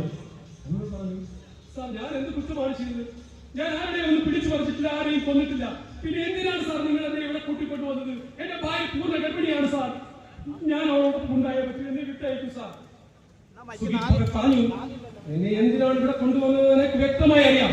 നോക്കൂ, ആ കാണുന്ന ഇരുമ്പ് ഗേറ്റിനും അപ്പുറം ഒരാൾക്ക് നിവർന്നു നിൽക്കാൻ കഴിയാത്ത തരത്തിലുള്ള ഒരു തടവറയാണ്. അമേരിക്കയിലെ കൊടും കുറ്റവാളികളെ ചോദ്യം ചെയ്യുന്നത് പോലെയുള്ള അതിനുവേണ്ടിയുള്ള ഗോണ്ടോനാമോ തടവറ പോലെ. നിനക്ക് അതിനുള്ളിൽ കിടക്കണമല്ലോ. അല്ലെങ്കിൽ നീ പറയും, ആരാണ് ഇർഫാൻ അലി?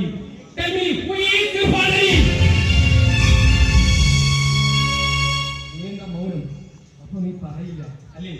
അയാൾ ഫെബ്രുവരി 14 പ്രസിദ്ധീകരിച്ച ദ വീക്ക് എന്ന മാഗസിൻ അൻവറിന് നേരെ എറിഞ്ഞു കൊടുത്തു. നീ ഇത് മുഴുവനും കാണാപ്പാഠം പഠിക്കും. അൻവറിനെ തടവറയ്ക്കുള്ളിലേക്ക് തള്ളി.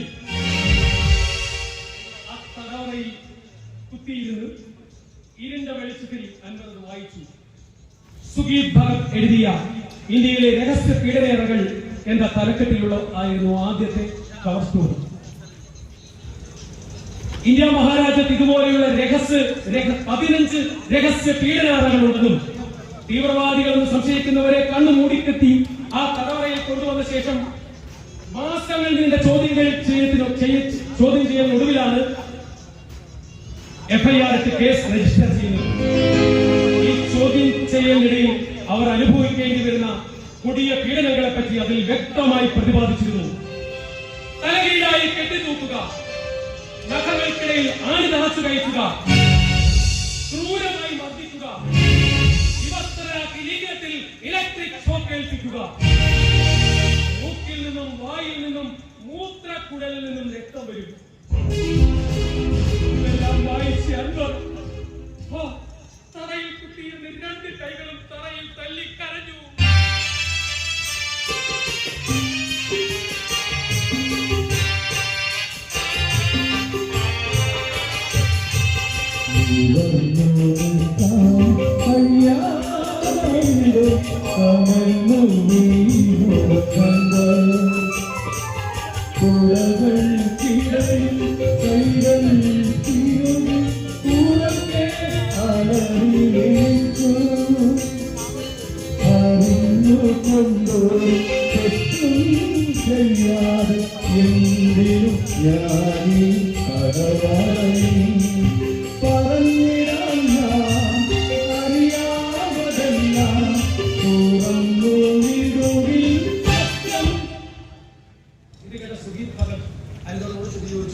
അപ്പൊ തുറന്നു വിട്ടാൽ നീ എല്ലാ സത്യവും പറയും.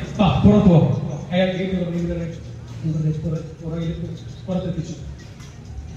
കരഞ്ഞു കലങ്ങിയ കണ്ണുകളുമായി പുറത്തെത്തിയാൽ ഏറെ കഴിഞ്ഞാണ് സുഗീത് ഭഗതിനെ കൂടാതെ മൂന്നാമതൊരാൾ കൂടി അവിടെ ഉണ്ടെന്ന് മനസ്സിലായത്.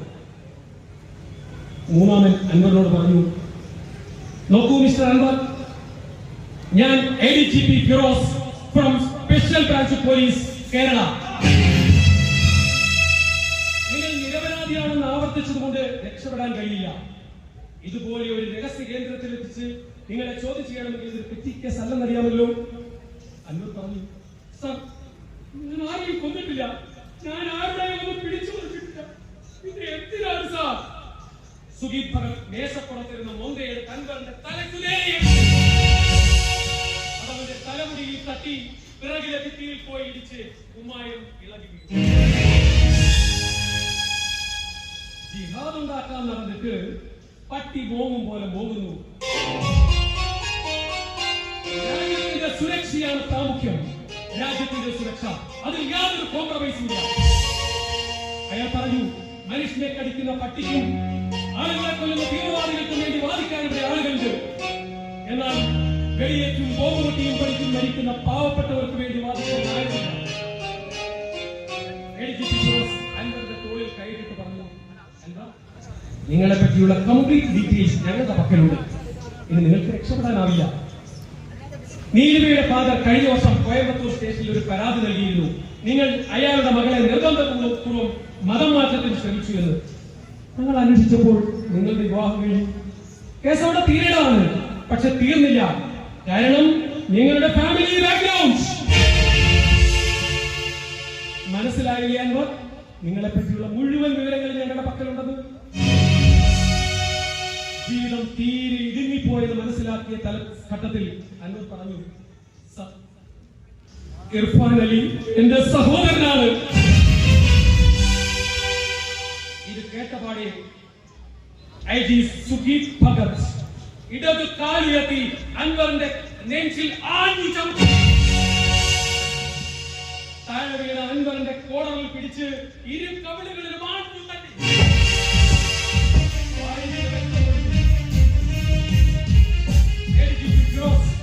അവന് കൈ കൊടുത്ത് അവനെ മെല്ലെ ഉയർത്തി.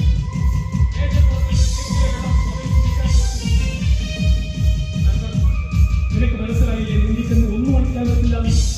പറയൂ, എല്ലാം പറയൂ. പറയാൻ ആരംഭിച്ചു. എനിക്കറിയാവുന്നതെല്ലാം പറയും സാർ, യാതൊരു കളവുമില്ലാതെ.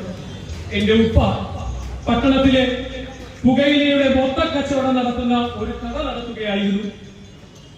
ബാബറി മസ്ജിദ് പൊളിച്ചതിന്റെ 5ാം വാർഷികം കഴിഞ്ഞ് 2 മാസം കൂടി കഴിഞ്ഞപ്പോൾ BJP നേതാവ് LK അദ്വാനി കോയമ്പത്തൂരിൽ തിരഞ്ഞെടുപ്പ് പ്രചാരണത്തിനായി വന്നു. അന്ന് അവിടെ ഉണ്ടായ ബോംബ് സ്ഫോടനത്തിൽ 58 പേർ മരിക്കുകയും 200-ലധികം ആളുകൾക്ക് പരിക്ക് പറ്റുകയും ചെയ്തു. ഈ ബോംബ് സ്ഫോടന കേസിൽ പ്രതിയായിരുന്നവരിൽ ഒരാൾ ഉപ്പയുടെ കടയിലെ നിത്യ സന്ദർശകനായിരുന്നു. ഇത് മനസ്സിലാക്കിയ പോലീസ് ഉപ്പയുടെ കടയിലെത്തി. തുടർന്ന് ഉപ്പയുടെ കടയിലും ഞങ്ങളുടെ വീട്ടിലും തുടരെ റെയ്ഡ് നടന്നു. ഒരു ദിവസം വീട്ടിൽ തനിച്ചായിരുന്ന ഉമ്മയെ ഉപദ്രവിച്ച ഒരു പോലീസുകാരനെതിരെ ഉപ്പ പരാതി നൽകി. അതിൽ ക്ഷുഭിതരായ പോലീസുകാർ പുകയിലെ ചാക്കുകെട്ടുകൾക്കിടയിൽ തീവ്രവാദ സ്വഭാവമുള്ള ലഘുലേഖകൾ കണ്ടെത്തിയിരുന്ന കള്ളക്കേസ് ചമച്ച് ഉപ്പയെ അറസ്റ്റ് ചെയ്തു. 5 ദിവസം കഴിഞ്ഞാണ് ഉപ്പയ്ക്ക് ജാമ്യം ലഭിച്ചത്. ജാമ്യത്തിൽ ഇറങ്ങിയ ഉപ്പ വീട്ടിലെത്തിയപ്പോൾ കയ്യിൽ 5 പൊതി നെയ്ച്ചോറുണ്ടായിരുന്നു. വീട്ടിലെത്തിയ ഉപ്പ ഞങ്ങൾ മക്കളെ വിളിച്ച് അരികിൽ നിർത്തിയിട്ട് പറഞ്ഞു, മക്കളെ, ഇന്ന് നമുക്ക് പെരുന്നാൾ ആഘോഷിക്കണം. ഇതെന്ത് പെരുന്നാളാ? മറ്റാർക്കും ഇല്ലാത്ത പെരുന്നാൾ നമുക്കുപ്പ. മക്കള്, എന്റെ ഇളയ സഹോദരനായ ഇർഫാനായിരുന്നു കൂടുതൽ സംശയം. മക്കളെ, ഇന്ന് നമ്മൾ പെരുന്നാൾ ആഘോഷിക്കും. എന്റെ പൊന്നു മക്കൾ പോയി കുളിച്ച് പുതിയ കുപ്പായൊക്കെ ഇട്ടു. അന്ന് ഞങ്ങൾ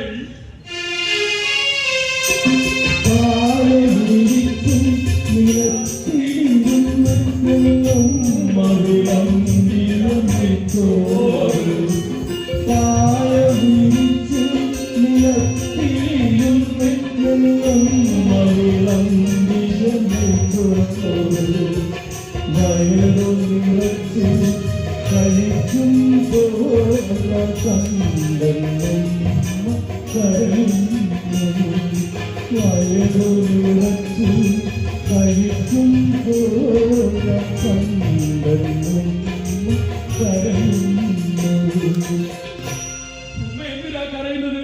ഞാൻ തിരക്കി. പറഞ്ഞു, അത് നിങ്ങളെ ചോർ കൊണ്ടയിൽ കുടുങ്ങിയതാ. ഞങ്ങൾക്ക് സംശയം തോന്നാതിരിക്കാനായി ഖുറാനിലെ എന്നുള്ള 2 സഹോദരന്റെ കഥ പറഞ്ഞതിന് ശേഷം ഉപ്പ ചോദിച്ചു, ഉപ്പ ഈ കഥ പറഞ്ഞത് എന്തിനാണെന്ന് അറിയാമോ മക്കളെ? നിങ്ങൾ ആരോടും പകയോ വിദ്വേഷമോ ഇല്ലാതെ നല്ല മനുഷ്യരായി വളരണം എന്ന് ഓർമ്മിപ്പിക്കാനാണ്. ഇത്രയും പറഞ്ഞ് കലങ്ങിയ കണ്ണുകളുമായി ഉപ്പയുടെ മുറിയിലേക്ക് പോയി. ഉമ്മ ഞങ്ങൾ 2 മക്കൾക്കിടയിലും കിടന്ന് ഞങ്ങളെ മാറി മാറി ഉമ്മ വെച്ചു. ഞങ്ങൾ പൂർണ്ണമായി ഉറങ്ങിയെന്ന് ഉറപ്പുവരുത്തിയ ശേഷമാണ് ഉപ്പയുടെ മുറിയിലേക്ക് പോയത്. അന്ന് ഞാൻ ഒരു പിശാചിന്റെ രൂപം സ്വപ്നം കണ്ടു. സ്വപ്നം കണ്ടതിന് ശേഷം ഉറങ്ങാതായ ഞാൻ ഉപ്പ എന്നെ പഠിപ്പിച്ചതുപോലെ കണ്ണുകൾ അടച്ചു പിടിച്ചു കിടന്ന് 1, 2, 3, 4, 5, 6, 7 എപ്പോഴോ അറിയാതെ ഉറങ്ങിപ്പോയി. പിറ്റേ പ്രഭാതത്തിൽ അപരിചിത ശബ്ദങ്ങളാൽ മുഖരിതമായിരുന്നു. കട നടത്തുന്ന കമറുദ്ദീൻ മാമ, പള്ളിയിലെ മുസ്ലിയാർ തുടങ്ങി ഒട്ടനവധി അപരിചിതർ. ഉമ്മയുടെ ഇളയ സഹോദരനായ കുഞ്ഞമ്മദ് മാമയും ഞങ്ങളുടെ അടുത്തുണ്ടായിരുന്നു. ഒരു ആൾ വന്ന് കുഞ്ഞമ്മദ് മാമയോട് പറഞ്ഞു, പോലീസുകാർ വിളിക്കുന്നത്. മാമ പോയ പിറകെ ഞങ്ങൾ പോയി. എന്തോ പന്തികേട് തോന്നിയ ഞാൻ ഉപ്പയുടെ മുറിയിലേക്ക് ഓടിച്ചെന്നു. അവിടെ ഉപ്പയും ഉമ്മയും തറയിൽ കെട്ടിപ്പിടിച്ച് കിടക്കുന്നു. ഞാൻ ഓടിച്ചെന്ന് അവരെ അകന്നു മാറ്റി അവർക്കിടയിൽ കിടന്നു. അവരുടെ വായിൽ നിന്നും ഒലിച്ചിറങ്ങിയ രക്തം ഞാൻ തലയിൽ സംഘ പിശാചിന്റെ കണ്ണുകളെ ഓർമ്മിപ്പിച്ചു. ഞാൻ അലറി വിളിച്ചു, ഉപ്പ, ഉപ്പ. ഓരാന്തകാരം പറഞ്ഞു ഞങ്ങൾ അനാഥരായി തീർന്നു. ഓരാന്തകാരം പറഞ്ഞു ഞങ്ങൾ അനാഥരായി തീർന്നു. പൊട്ടിപ്പൊഴിഞ്ഞൊരു വീടിന്റെ മറ്റിൽ നിന്നെങ്ങോ പറന്നു പോവുകൾ, പറന്നു പോവുകൾ, പറന്നു പോവുകൾ. മറ്റുള്ളവർ അടക്കം പറഞ്ഞു, ഒന്നോർത്താൽ അവർ ചെയ്തത് ശരി. ജീവിച്ചിരുന്നാലും ഈ ദുഷിച്ച സമൂഹം സ്വസ്ഥത കൊടുക്കില്ല. പിന്നീട് ഓർമ്മയുള്ള മുറ്റത്ത് വെച്ച് 2 മയ്യത്ത് കെട്ടികളാണ്. ഞങ്ങൾ 2 മക്കളെയും മുമ്പിൽ നടത്തി മയ്യത്ത് കാട്ടിലേക്കുള്ള യാത്ര. ലാ ഇലാഹ ഇല്ലല്ലാഹ്, ലാ ഇലാഹ ഇല്ലല്ലാഹ്, ലാ ഇലാഹ ഇല്ലല്ലാഹ്. പിറ്റേ ദിവസത്തിലെ പത്രവാർത്ത പോലും ഏറെ വേദനാജനകമായിരുന്നു. കോയമ്പത്തൂർ സ്ഫോടന കേസിലെ പ്രതിയെന്ന് സംശയിക്കുന്നയാളും ഭാര്യയും വിഷം കഴിച്ചു മരിച്ചു. കുഞ്ഞഹമ്മദ് മാമ ഞങ്ങളെ ബോർഡിംഗ് സ്കൂളിലാക്കി. അവിടെയും അധ്യാപകരടക്കം പലരും ഞങ്ങളോട് അകലം പാലിച്ചു. തീയില്ലാതെ പുകയുണ്ടാവുമ്പോൾ മുള്ളിന്റെ ചോട്ടിൽ മുള്ളേ മാറ്റും എന്നൊക്കെയായിരുന്നു അവരുടെ വാദം. ഞങ്ങൾ സങ്കടങ്ങളെല്ലാം കുഞ്ഞഹമ്മദ് മാമയോട് പറയുമ്പോൾ കുഞ്ഞഹമ്മദ് മാമ എപ്പോഴും ഒന്നേ പറയാറുള്ളൂ: നിങ്ങൾ മഹത്വമുള്ളവർ പറയുന്നത് മാത്രം അനുസരിക്കുക. നേരുച്ചരിക്കുന്ന നാവും വൃത്തിയും വെടിപ്പുമുള്ള ഹൃദയവുമുള്ളവരാണ് മഹത്വമുള്ളവർ. നിങ്ങൾ മഹത്വമുള്ളവർ പറയുന്നത് മാത്രം അനുസരിക്കുക. നിങ്ങളുടെ ഉപ്പയെയും ഉമ്മയെയും പഴിക്കരുത്. ആദ്യം അവർക്ക് സ്വാതന്ത്ര്യം നഷ്ടപ്പെട്ടു, പിന്നീട് ആഹ്ലാദവും ആനന്ദവും സ്വസ്ഥതയും നഷ്ടപ്പെട്ടു, ഒടുവിൽ നാട് തന്നെ നഷ്ടപ്പെട്ടു. നിങ്ങൾ ഉപ്പയെയും ഉമ്മയെയും പഴിക്കരുത് മക്കളെ. അൻവർ പറഞ്ഞതിൽ പലതും ശരിയാണെന്ന് സുഗീത് ഭഗത് ഐജിക്കും എഡിജിപി ഫിറോസിനും അറിയാമായിരുന്നുവെങ്കിലും ആ പോലീസുകാർ അവരോട് പറഞ്ഞു: അൻവർ, കോയമ്പത്തൂർ ബോംബ് സ്ഫോടന കേസ് ഇന്നും ഒരു പ്രഹേളികയായി നിലനിൽക്കുകയാണ്. അതിലെ പ്രതികളെയെല്ലാം വെറുതെ വിട്ടെങ്കിലും ഇന്നും അത് ആർക്കും അറിയാത്ത ഒരു രഹസ്യമായി നിലനിൽക്കുകയാണ്. നിന്റെ കേസ് അങ്ങനെയല്ല. നീ ഒരു ഹിന്ദു പെൺകുട്ടിയെ വശീകരിച്ചു മതം മാറ്റാൻ ശ്രമിച്ചു. നിന്റെ case is still alive. So പറയൂ, എവിടെയാണ് Irfan Ali? Tell where is Irfan Ali?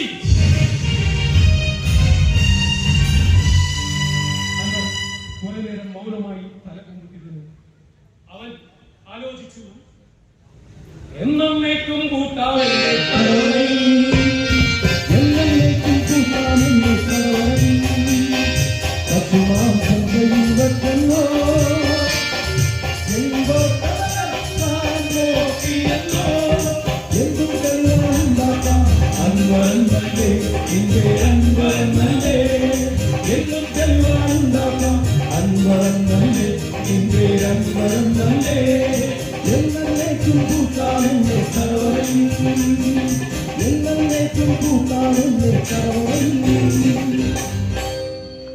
Anwar, മറ്റുള്ളവർ പറയും ശരിയായിരിക്കാം.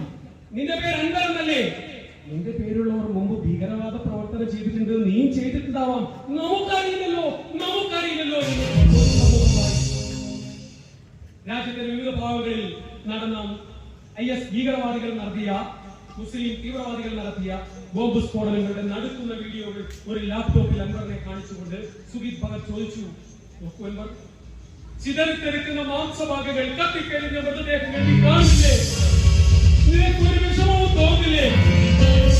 അൻവറെ, ഇതിന്റെ എല്ലാം പിന്നിൽ നിന്റെ സഹോദരനാണ്. അവനാണ്, തങ്ങളാണ് യഥാർത്ഥ മുസ്ലിങ്ങൾ. ഇത് ജിഹാദാണ്, ഇസ്ലാമിന്റെ നവോത്ഥാനമാണ്, പുനരുദ്ധാനമാണ്. God needs you. ദൈവത്തിന് നിങ്ങളെ വേണം. നിങ്ങളുടെ അടുത്തേക്ക് ഒരുങ്ങിയിരിക്കുക എന്നൊക്കെ പറഞ്ഞ് സോഷ്യൽ മീഡിയയിലൂടെ വിത്ത് വിതയ്ക്കുന്നത്, വല വിരിക്കുന്നത് എന്റെ സഹോദരനാണ്. താല്പര്യമുള്ളവരെ കണ്ടെത്തി ക്യാമ്പുകളിൽ എത്തിക്കുന്നതും അവനാണ്. നീയും അവനും തമ്മിൽ നിരന്തരമായ സമ്പർക്കമുണ്ടായിരുന്നു. എന്തായിരുന്നു നിന്റെ റോൾ? ലെവലേശം കളവില്ലാതെ ഞാൻ എനിക്കറിയാവതെല്ലാം പറയാം. +2 പഠനത്തിന് ശേഷം ഞാൻ തിരുവനന്തപുരം എഞ്ചിനീയറിംഗ് കോളേജിൽ ഇൻസ്ട്രുമെന്റേഷൻ ബിടെക്കിന് ചേർന്നു. കോഴ്സ് കംപ്ലീറ്റ് ചെയ്ത് ഞാൻ കോയമ്പത്തൂർ സെന്റ് ഇക്വിപ്മെന്റ്സ് ഫാക്ടറിയിൽ ജോലിക്ക് കയറി. എന്റെ അനുജൻ ഇർഫാൻ അലി ഇടുക്കി എഞ്ചിനീയറിംഗ് കോളേജിൽ സോഫ്റ്റ്വെയർ എഞ്ചിനീയറിംഗിന് ചേരുകയും അതിനുശേഷം എറണാകുളത്ത് ഒരു കമ്പനിയിൽ ജോയിൻ എന്നുമാണ് എന്നോട് പറഞ്ഞിരുന്നത്. ഞങ്ങൾ അങ്ങനെ കാണാറില്ലായിരുന്നു സാർ. വളരെ വിരളമായി വർഷത്തിൽ 1 പ്രാവശ്യമോ 2 പ്രാവശ്യം മാത്രം വീട്ടിൽ വരുമ്പോൾ കാണാറുണ്ടായിരുന്നു. പക്ഷെ ഒരു കാര്യം എനിക്ക് ഓർമ്മയുണ്ട് സാർ. കുഞ്ഞഹമ്മദ് മാമ മരിച്ച ആ ദിവസം വീട്ടിലെത്തിയപ്പോൾ നാട്ടിലെ പൊതുസമൂഹം 2 തട്ടിലായി. ഒരു വിഭാഗം സുന്നി ജുമാ പ്രകാരം ഖബറടക്കം വേണമെന്ന് വാദിച്ചപ്പോൾ ചോദിച്ചപ്പോൾ മറുഭാഗം തൗഹീദ് ജുമാ പ്രകാരം വേണമെന്ന് വാദിച്ചു. തർക്കമൂത്ത് കയ്യാങ്കളിയോളം എത്തിയപ്പോൾ അതുവരെ ശുദ്ധനായിരുന്ന ഇർഫാൻ ചാടി എണീറ്റ് സുന്നത്തിനെ കുറിച്ചും തൗഹീദിനെ കുറിച്ചും വളരെ വിശാലമായി സംസാരിച്ചു. ഇത് കേട്ടപ്പോൾ നാട്ടുകാരെല്ലാം മൂക്കും തുമ്പത്ത് വിരൽ വെച്ചു. നമ്മുടെ ഇടയിൽ ഇത്ര മതപണ്ഡിതരായ ഒരു ചെറുപ്പക്കാരനോ എന്ന് ആകാംക്ഷയോട് ചോദിച്ചു. തർക്കം അവസാനിച്ചു. എല്ലാം കഴിഞ്ഞതിന് ശേഷം ഞാൻ അവരോട് ചോദിച്ചു, എടാ ഇർഫാന് എന്തൊരു ഓർമ്മശക്തിയാണോ നിനക്ക്? ഇതെല്ലാം കാണാൻ പിടിച്ചു വെച്ചേക്കാണോ? അവൻ പറഞ്ഞു, അതെ, കാണാൻ പഠിക്കണം. നാമല്ലാതെ മറ്റാരുണ്ട് നമ്മുടെ മതം പറയാൻ? എടാ, അല്ലാഹുവിനെ അവന്റെ ദൂതനെ അനുസരിക്കുന്ന പക്ഷം അവൻ നിന്റെ കർമ്മഫലത്തിൽ യാതൊന്നും കുറവ് വരുത്തുകയില്ല. നിന്റെ രൂപത്തിലോ നിന്റെ സമ്പത്തിലോ അല്ല അവൻ നോക്കുന്നത്, നിന്റെ കർമ്മഫലത്തിലാണ്. അല്ല പറഞ്ഞു, ഇർഫാൻ ഉമ്മയും ഉപ്പയും പോയതിൽ പിന്നെ സ്നേഹം എന്തെന്ന് അറിയിക്കില്ല. അവൻ പറഞ്ഞു, ഉമ്മയും ഉപ്പയും മരിച്ചതല്ല, ഈ ദുഷിച്ച സമൂഹം വന്നതാണ്. അവന്റെ ഞരമ്പുകൾ വലിഞ്ഞു മുറുകി, മുഖം കൂടുതൽ തീക്ഷ്ണമാണ്. ഞാൻ അവനോടൊന്നും പറഞ്ഞില്ല. ഏറെ നാളുകൾക്ക് ശേഷം എനിക്ക് നിന്നെ കാണണമെന്ന് പറഞ്ഞപ്പോൾ ഇപ്പൊ സമയമില്ല, വളരെ തിരക്കാണ്, എനിക്ക് വരാൻ പറ്റില്ല. ഞാൻ ഏറെ നിർബന്ധിച്ചപ്പോൾ അവൻ പറഞ്ഞു, ഞാൻ അടുത്ത മാസം ഒരു പ്രോജക്റ്റിന്റെ ഭാഗമായി ചെന്നൈ നഗരത്തിൽ എത്തുന്നുണ്ട്, അപ്പൊ അവിടെ വെച്ച് കാണാമെന്ന് പറഞ്ഞു. അവൻ പറഞ്ഞ ദിവസം ഞാൻ കോയമ്പത്തൂരിൽ നിന്നും കോവൈ എക്സ്പ്രസിൽ ചെന്നൈയിലേക്ക് തീവണ്ടി കഴിഞ്ഞു.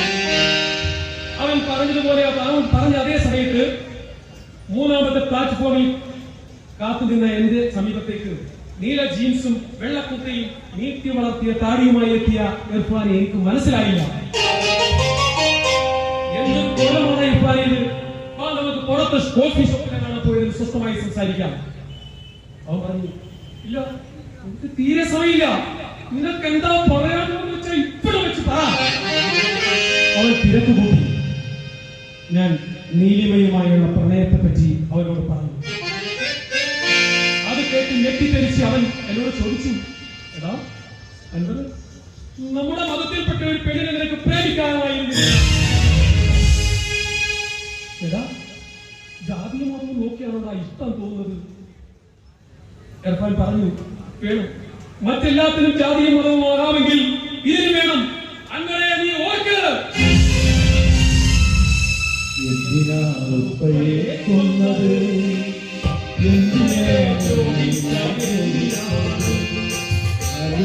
കൗമാരവും എന്തിനീൾ പോയിരാക്കി? എന്തിനാളുപ്പയെ കൊന്നത്? ഉമ്മയെ ദ്രോഹിച്ചെന്തിനാ? നമ്മുടെ ബാല്യവും കൗമാരത്തിൽ എന്തിനീൾ പോയിരാക്കി? നമ്മുടെ നിത്യം എന്തിനാണ്? നിത്യം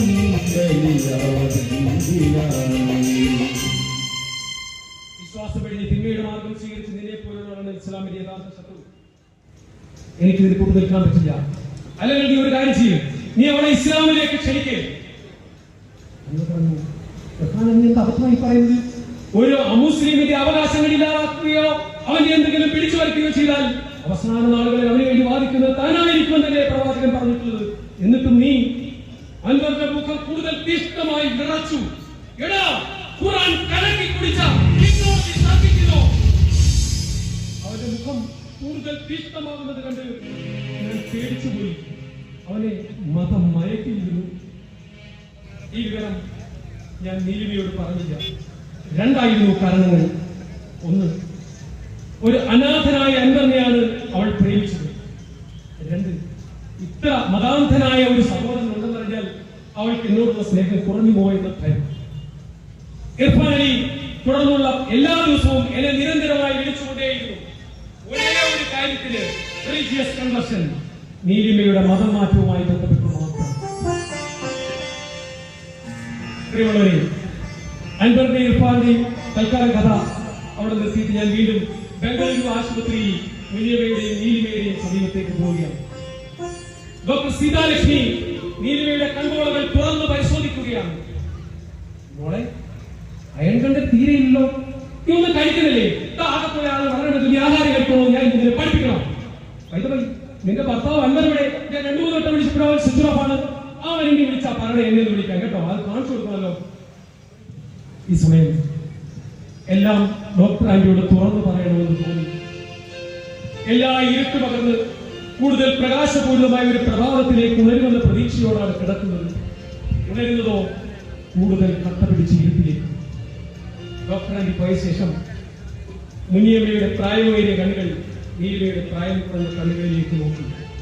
പ്രായം കുറഞ്ഞ കണ്ണുകൾ ചുവന്ന് കലങ്ങിയിരുന്നു. നീലിമ മുനിയമ്മയുടെ ചുക്കിച്ചുളഞ്ഞ കൈകളിൽ പിടിച്ച് പറഞ്ഞു, കുഞ്ഞമ്മ, നിങ്ങളുടെ കഥയിലെ മുനീസ ഞാനാണെന്ന് പോലും തോന്നിപ്പോയി. എന്റെ കഥ അതിനേക്കാൾ ഒരാൾക്ക് പറയാൻ പോലും കഴിയാത്ത വിധമുള്ളതാണ്. നീലിമ അവളുടെ കഥ മുനിയമ്മയോട് പറയുകയാണ്. പ്ലസ് 2 പഠനത്തിന് ശേഷം ഞാൻ കോയമ്പത്തൂർ PSG കോളേജിൽ റോബോട്ടിക്സ് എഞ്ചിനീയറിംഗിൽ ചേർന്നു. റോബോട്ടിക്സ് പഠിക്കാൻ ചേർന്നു. ഈ ഡോക്ടർ ആന്റിയുടെ മകൾ അഖിലയും എന്നോടൊപ്പം ഉണ്ടായിരുന്നു. അന്ന് ലാസ്റ്റ് സെമസ്റ്ററിന് ചെന്നൈയിൽ വെച്ച് നടന്ന ഒരു റോബോട്ടിക് എക്സിബിഷനിൽ വെച്ചാണ് ഞാൻ നൻപറിനെ ആദ്യമായി കാണുന്നത്. ഞങ്ങളുടെ ടീം ലീഡറായിരുന്ന അഖിലയും നൻപറും നിരന്തരം കലഹിക്കുമ്പോൾ അവർക്കിടയിൽ ഒരു മീഡിയേറ്ററായി ഞാൻ വിളിക്കപ്പെട്ടു. സത്യത്തിൽ അങ്ങനെയാണ് ഞാൻ നൻപറുമായി കൂടുതൽ അടുക്കുന്നത്. അങ്ങനെ വീടിന്റെ തിളക്കവും സൗമ്യമായി പെരുമാറ്റുവാൻ ആവശ്യിച്ചു. സത്യത്തിൽ ഞാൻ അന്നേവരെ കണ്ടിട്ടതിൽ വെച്ച് എല്ലാം തുറന്നു പറയാൻ കഴിയുന്ന ഒരേ ഒരു മനുഷ്യൻ മാത്രമായിരുന്നു.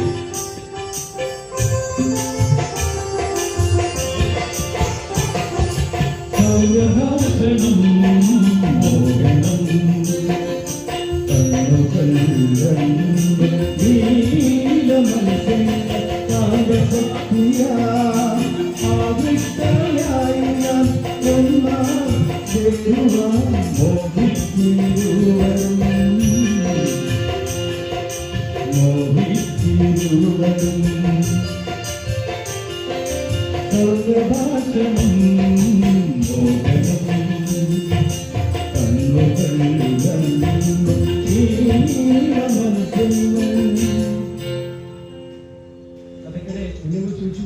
അപ്പൊ മോളുടെ നാട് പാലക്കാട്. പുകച്ചു പറയാനുള്ള എല്ലാം ഉണ്ടായിരുന്നു. സീനിയർ അഡ്വക്കേറ്റായ ശ്രീപ്രകാശ് വർമ്മയുടെയും പ്രൊഫസർ മാലതി വർമ്മയുടെയും ഏക മകൾ. കുടുംബ പാരമ്പര്യം, ജീവിക്കാനുള്ള ആഡംബരപൂർവ്വം ജീവിക്കാനുള്ള സ്വത്ത്, കുടുംബ മഹിമ എല്ലാം ഉണ്ടായിട്ടും എനിക്ക് കുട്ടിക്കാലത്ത് ഒരു വീർപ്പുമുട്ടൽ അനുഭവപ്പെട്ടു. അന്ന് സ്കൂളിൽ പഠിക്കുമ്പോൾ അച്ഛനും അമ്മയും കൂട്ടുകാരുടെ പേരുകൾ ചോദിക്കും. പേര് പറയുമ്പോൾ അതിൽ ചില പേരുകൾ വെട്ടിമാറ്റുവാനും അവരോട് ചങ്ങാത്തം കൂടണ്ട എന്ന് പറയുകയും ചെയ്തു അച്ഛനും അമ്മയും. അന്ന് പേരുകൾ ജാതിയുടെ അടയാളമാണെന്ന് എനിക്ക് അറിയില്ലായിരുന്നു. മുതിർന്നപ്പോൾ നീലിമ വർമ്മ എന്ന വലിയ പേര് വെട്ടിമാറ്റി നീലിമ എന്നാക്കി ചുരുക്കിയത് എന്റെ അച്ഛനോടും അമ്മയോടുമുള്ള ശത്രുത മൂലമായിരുന്നു.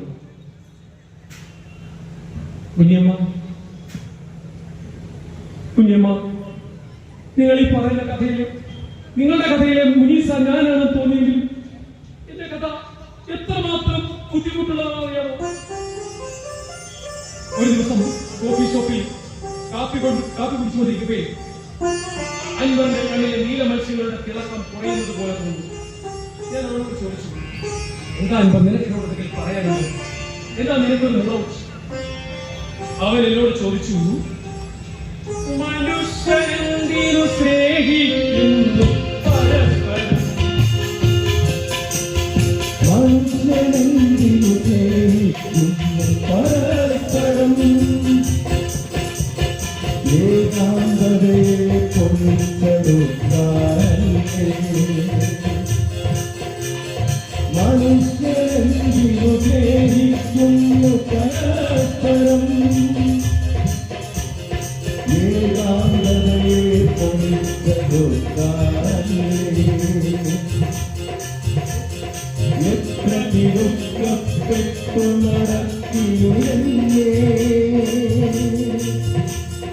വിട്ടൊഴിയാതെ പോലെ എന്നും പിന്തുടരുകയാണ് എന്നും കൂട്ടായി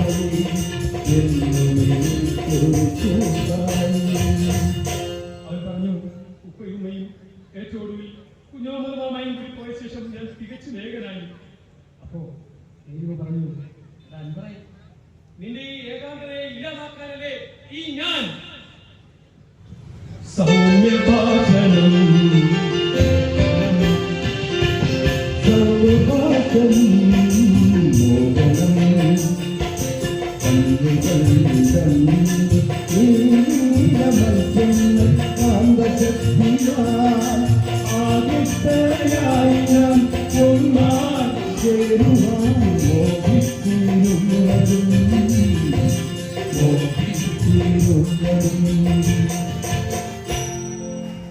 ഞാനും അൻവറും ഒരുമിച്ച് ചേരുവാൻ മോഹിച്ചു.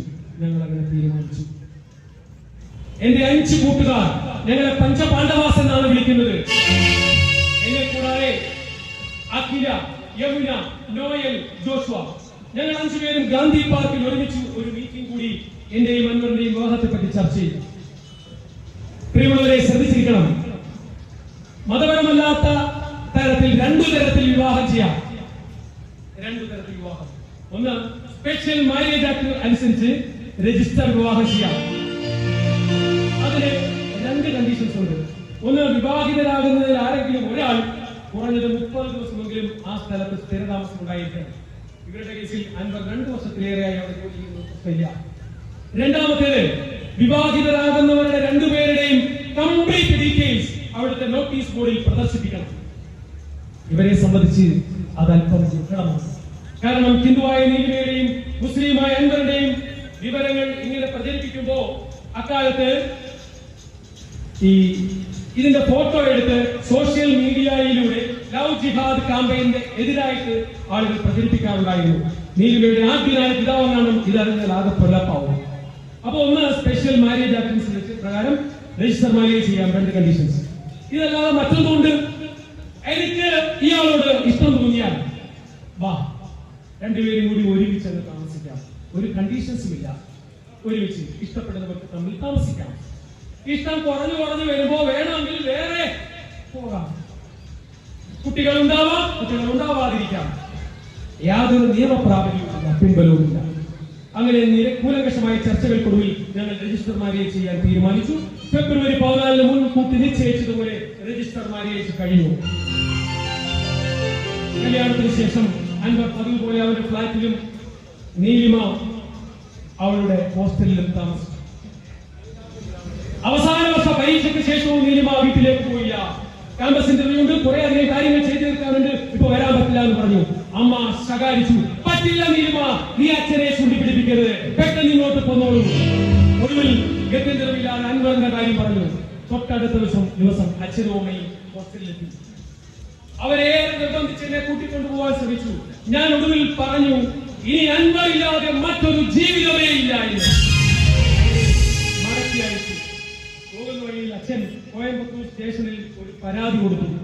കൂടാതെ 2nd ക്ലാസ് ജുഡീഷ്യൽ മജിസ്ട്രേറ്റ് കോടതിയിൽ തന്റെ മകളെ അന്യായമായി തട്ടിക്കൊണ്ടുപോയി തടങ്കലിൽ പാർപ്പിച്ചിരിക്കുന്നു എന്ന് കാണിച്ച് ഒരു ഹേബിയസ് കോർപ്പസ് ഹർജിയും നൽകി. കേസ് കോടതിയിലെത്തി. ഇന്ത്യൻ ഭരണഘടന മുസ്ലിമായ അൻവറും ഹിന്ദുവായ നീലിമയും തമ്മിലുള്ള വിവാഹത്തിന് എതിർ നിൽക്കാത്തത് കൊണ്ട് വിവാഹം സന്തോഷപൂർവ്വം കഴിഞ്ഞു.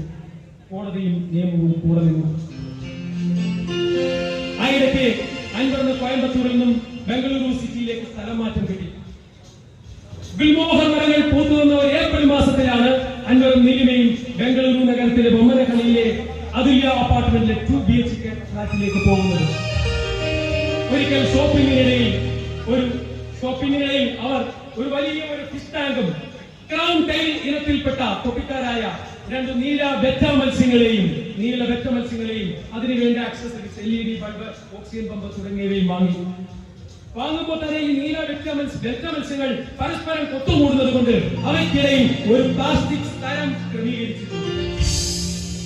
ഈ പ്ലാസ്റ്റിക് ഷീറ്റിന് ഇരുപുറവും നിന്ന് ഈ വെറ്റ മത്സ്യങ്ങൾ കൊക്കുരുമിയും ചിറകുരുമിയും പരസ്പരം സ്നേഹിക്കുന്നത് കാണാൻ എന്ത് രസമായിരുന്നു.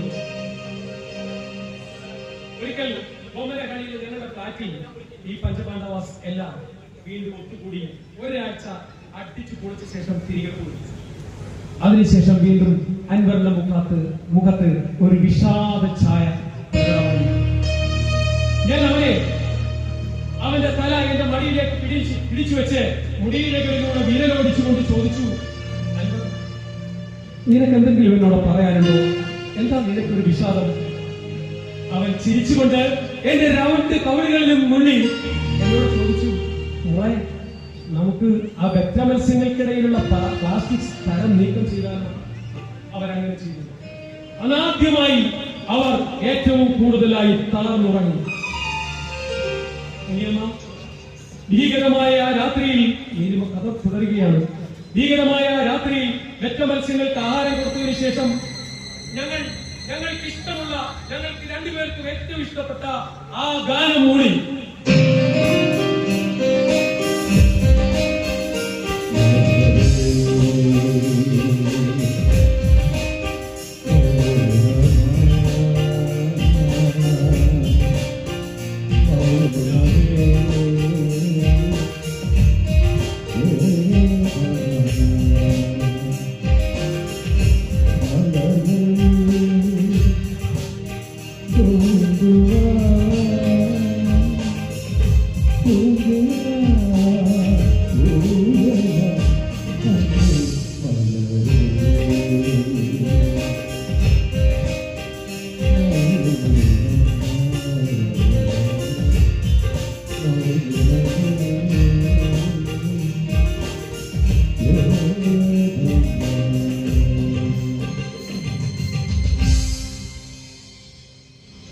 അന്ന് ഞാൻ കണ്ട ഒരു പകൽ കിനാവിനെ പറ്റി അൻവറിനോട് പറഞ്ഞു.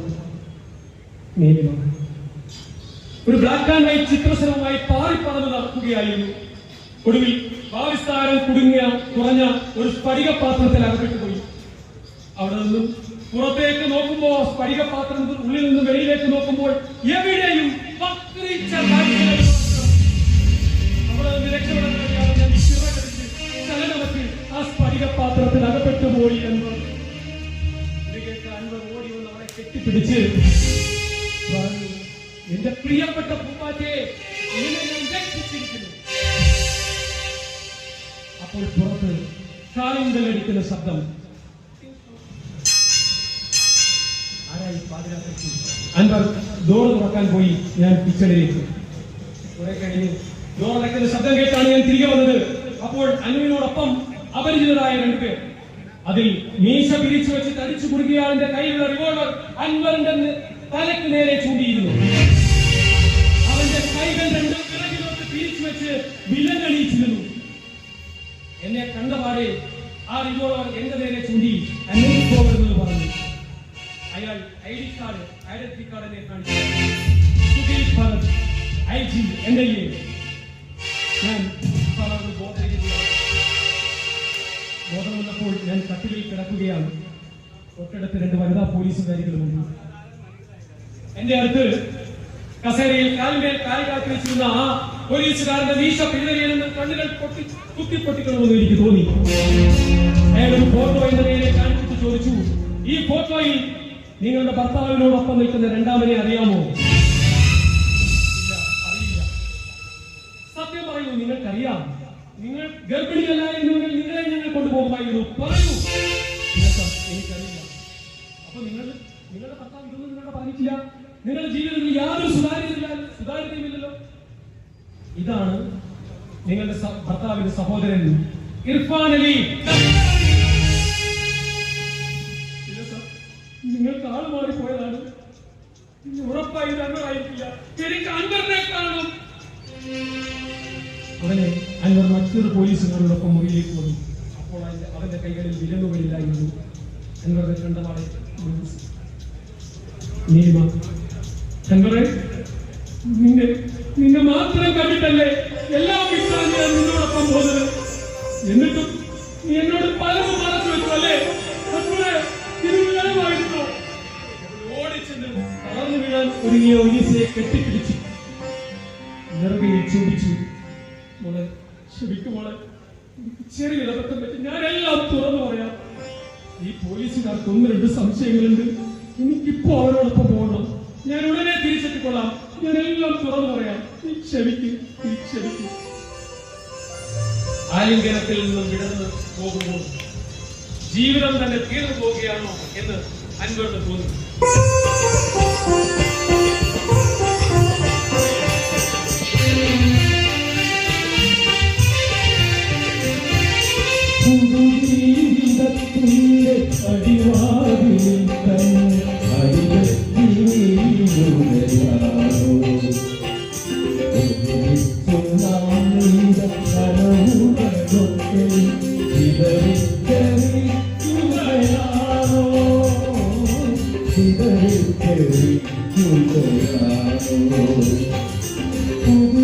ജീവിതത്തിന്റെ അടിവാതിലിൽ തന്നെ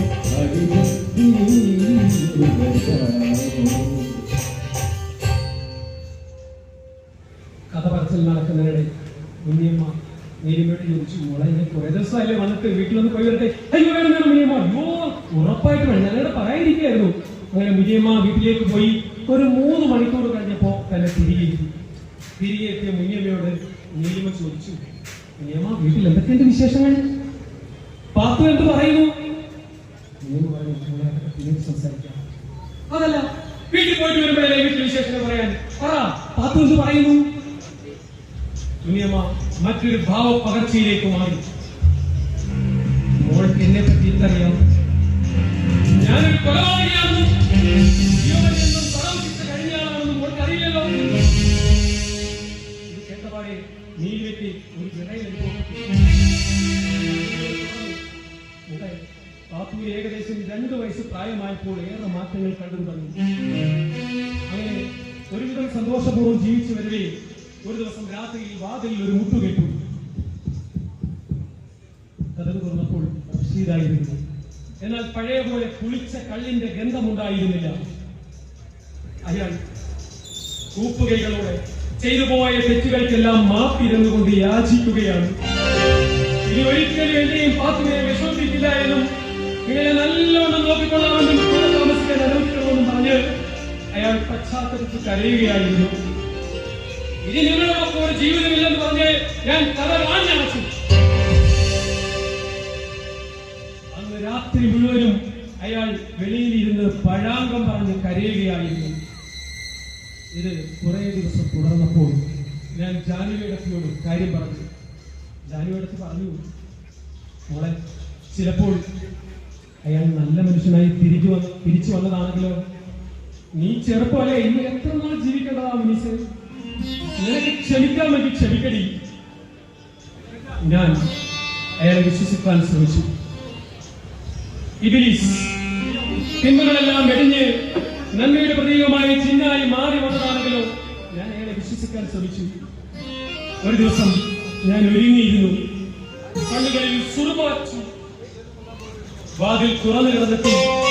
പടിവാതിലെത്തി അയാൾ അകത്തേക്ക് കയറിയില്ല. എന്റെ ക്ഷണത്തിന് വേണ്ടി കാത്തുനിന്നു, അനുവാദത്തിന് വേണ്ടി കാത്തുനിന്നു. കടന്നു വരൂ, ഞാൻ വിളിച്ചു. അകത്തേക്ക് കയറിയ അയാൾ ഉറങ്ങിക്കിടത്തിരുന്ന പാത്തുവിന്റെ വസ്ത്രങ്ങൾ നേരെ പിടിച്ചിട്ടു. അയാൾ കൊണ്ടുവന്ന താവ അവരുടെ തലയ്ക്ക് സമീപം വച്ചു. മൂക്കും കണ്ണും വായും കറുത്ത നിറമുള്ള ഒരു വെളുത്ത പാവയായിരുന്നു. അയാൾ ഒരു നല്ല മനുഷ്യനായി എന്ന് എനിക്ക് മനസ്സിലായി. അതിനുശേഷം അയാൾ എന്നെ അരക്കെട്ടിൽ പൊക്കിയെടുത്ത് കട്ടിലിൽ കിടത്തി. വിവസ്ത്രയാക്കിയ എന്റെ നിന്നോന്തരികളിലൂടെ അയാളുടെ ചുണ്ടുകൾ ഒഴുകി നടന്നു. ഒരു നാളും ഉണ്ടാവാത്ത പോലെ അന്ന് അയാൾ എന്നെ പ്രാപിച്ചു. പൊട്ടിക്കിടന്ന ശരീരം വേർപെടുത്തി തുണികൾ വാരിച്ചുറ്റി പുറത്തെ കുളിമുറിയിലേക്ക് പോകാൻ ഒരുങ്ങിയ ഞാൻ അയാളുടെ കാതുകളിൽ മന്ത്രിച്ചു, ശരിക്കും ഹനുമാൻ തന്നെ. അയാൾ തറയിൽ കിടന്ന് വക്രിച്ച് ചിരിച്ചു. പുറത്ത് കുളിമുറിയിൽ പോയി കലത്തിലെ വെള്ളം മുഴുവനും തലവഴിയെ കോരി ഒഴിച്ച് തുണികൾ വാരിച്ചുറ്റി മുറിയിലേക്ക് തിരികെ വന്ന ഞാൻ ആകെ ഞെട്ടിത്തരിച്ചുപോയി. പൂർണ്ണ നഗ്നനായ വലിയ ശരീരമുള്ള ആ മനുഷ്യൻ എന്റെ പാത്തുവിന്റെ നെഞ്ചത്ത് കയറിയിരിക്കുന്നു. അവരുടെ ഉടുപ്പുകൾ ഊരിയെറിഞ്ഞിരുന്നു. അയാൾ ആ വെള്ളപ്പാവയെ ഉപയോഗിച്ച് ആ അവളുടെ മുഖം നോക്കി ശ്വാസം മുട്ടിക്കുകയാണ്. പാത്തുവിന്റെ കണ്ണുകൾ വെളിയിലേക്ക് തള്ളി വന്നിരുന്നു. ഞാൻ ഉറക്കെ അലറി വിളിച്ചു. ഞാൻ അലറിച്ചെന്ന് അയാളെ വലിച്ചു താഴെ. അയാൾ അപ്പോൾ തറയിൽ കിടന്ന് വക്രിച്ച ചിരി ചിരിച്ചു. പിഴച്ചുണ്ടായതല്ലേ ഈ പീഠം, പോയി ചാകട്ടെ. ഞാൻ അവിടെ പരതി സ്വയരക്ഷയ്ക്ക് വേണ്ടി കരുതി വെച്ചിരുന്ന കത്തി തപ്പിയെടുത്ത് അയാളുടെ അരയിൽ ആഞ്ഞുവെട്ടി. അയാളുടെ പൗരുഷം വെട്ടിയണിഞ്ഞു തള്ളി. എന്റെ അരിശം തീരാതെ ഞാൻ അയാളുടെ നെഞ്ചത്ത് കയറിയിരുന്നു. അയാളുടെ മാംസപേശികൾ അറ്റു തൂങ്ങിയിട്ടും എനിക്ക് മതിയായില്ല.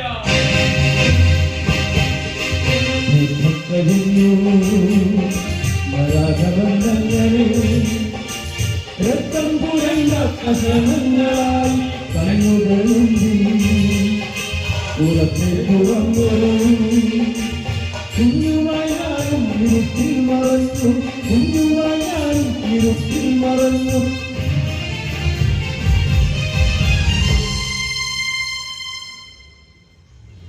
പാത്തുവിന്റെ ശവദാഹം കഴിഞ്ഞതിന് ശേഷമാണ് പോലീസുകാരനെ അറസ്റ്റ് ചെയ്ത് കൊണ്ടുപോയത്. യൂണിയൻകാർ ഏൽപ്പിച്ച വക്കീൽ വളരെ വിദഗ്ധമായി വളരെ നല്ല പോലെ വാദിച്ചു.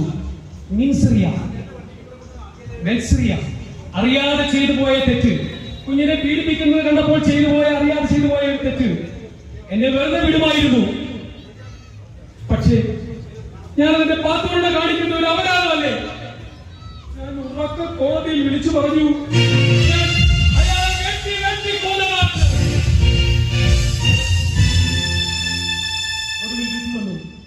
ജീവപര്യന്തം തടവ് ശിക്ഷ.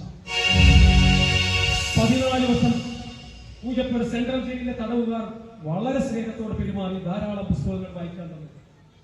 ഒടുവിൽ ശിക്ഷ കഴിഞ്ഞ് പുറത്തിറങ്ങിയപ്പോൾ എവിടേക്ക് പോകുമെന്ന് ഞാൻ ജയിലിൽ വെച്ച് വായിച്ച ഒരു പുസ്തകം കന്നഡ എഴുത്തുകാരനായ ശിവരാമ കാരന്തിന്റെ മുഖജിയ കനസകലു എന്ന കന്നഡ നോവലിന്റെ മലയാള പരിഭാഷയായ മൂകാംബികയുടെ സ്വപ്നങ്ങൾ വായിച്ച് ഓർമ്മ. അന്ന് മൂകാംബികയുടെ സ്വപ്നങ്ങളിൽ ആ കാലത്ത് നാട്ടിലുടനീളം ആൾദൈവങ്ങളും അവതാരങ്ങളും കൊടികുത്തി വാഴുകയായിരുന്നു. രോഗം മൂർച്ഛിച്ച ഒരു കുഞ്ഞുമായി ഒരു ആൾദൈവത്തിനടുത്തേക്ക് ഓടിയെത്തിയ മാതാവിനോട് ആൾദൈവം കൽപ്പിക്കുകയാണ്, നിന്റെ കുട്ടിക്ക് ദൈവകോപം സംഭവിച്ചിരിക്കുന്നു പറഞ്ഞ് ബലി നൽകണം.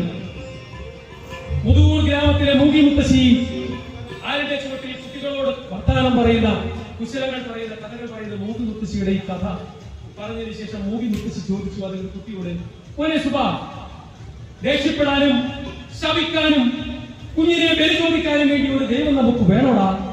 വേണ്ട. എനിക്ക് മൂകി മുത്തശ്ശിയുടെ ആ കഥ, മൂകി മുത്തശ്ശി വളരെ ഇഷ്ടപ്പെട്ടു. ജയിൽ ശിക്ഷയ്ക്ക് ശേഷം ഞാൻ തമ്പാനൂർ റെയിൽവേ സ്റ്റേഷനിൽ നിന്നും കർണാടകത്തിലേക്ക് തീവണ്ടി കയറി. മുതൂർ ഗ്രാമം ആകെ ചുറ്റിത്തിരിഞ്ഞിട്ടും മൂകി മുത്തശ്ശിയെ കാണാൻ കഴിയില്ല. ഒടുവിൽ ഏറെ അലച്ചിന് ശേഷം ഒരു സ്കൂളിൽ സഹായിയായി ജോലിക്ക് കയറി. അവിടെ വെച്ചാണ് ഭാഗശ്രീയെയും ബദ്രിപ്രസാദിനെയും കഴിഞ്ഞിട്ടുള്ളത്. ഭാഗശ്രീ ആരാണെന്നല്ലേ? ഭർത്താവ് ഉപേക്ഷിച്ചു പോയ ഒരു സ്ത്രീയായിരുന്നു ഭാഗശ്രീ.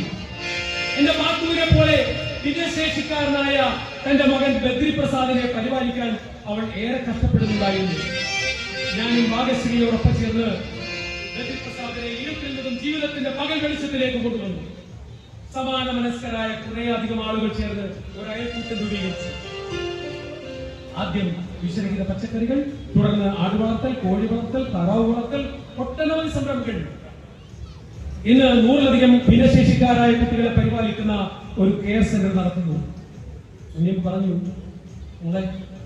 എനിക്കിനിയും ഒരുപാട് നാൾ ജീവിക്കണം, ഈ കുട്ടികൾക്ക് വേണ്ടി എനിക്കിനിയും ജീവിക്കണം. ഈ അസ്തമയത്തിൽ അംഗീകരിച്ചാലേ നാളത്തെ പ്രഭാതത്തിന് വിലമതിക്കാനാവൂ. കുഞ്ഞിന്റെ കഥ കേട്ടല്ലോ. വീണ്ടും ഞാൻ അൻവറിലേക്ക് വരികയാണ്. പോലീസുകാർ അൻവറിനോട് പറയുകയാണ്, അൻവർ, നിന്റെ സഹോദരൻ തെറ്റിൽ നിന്നും തെറ്റിലേക്ക് നീങ്ങുകയാണ്. ഒരുപക്ഷെ നമുക്ക് അവനെ രക്ഷിക്കാൻ കഴിഞ്ഞേക്കാം. അതിന് ഞങ്ങൾ അവസാനമായി നിന്റെ മുന്നിൽ ഒരു ഉപാധി വെക്കുകയാണ്.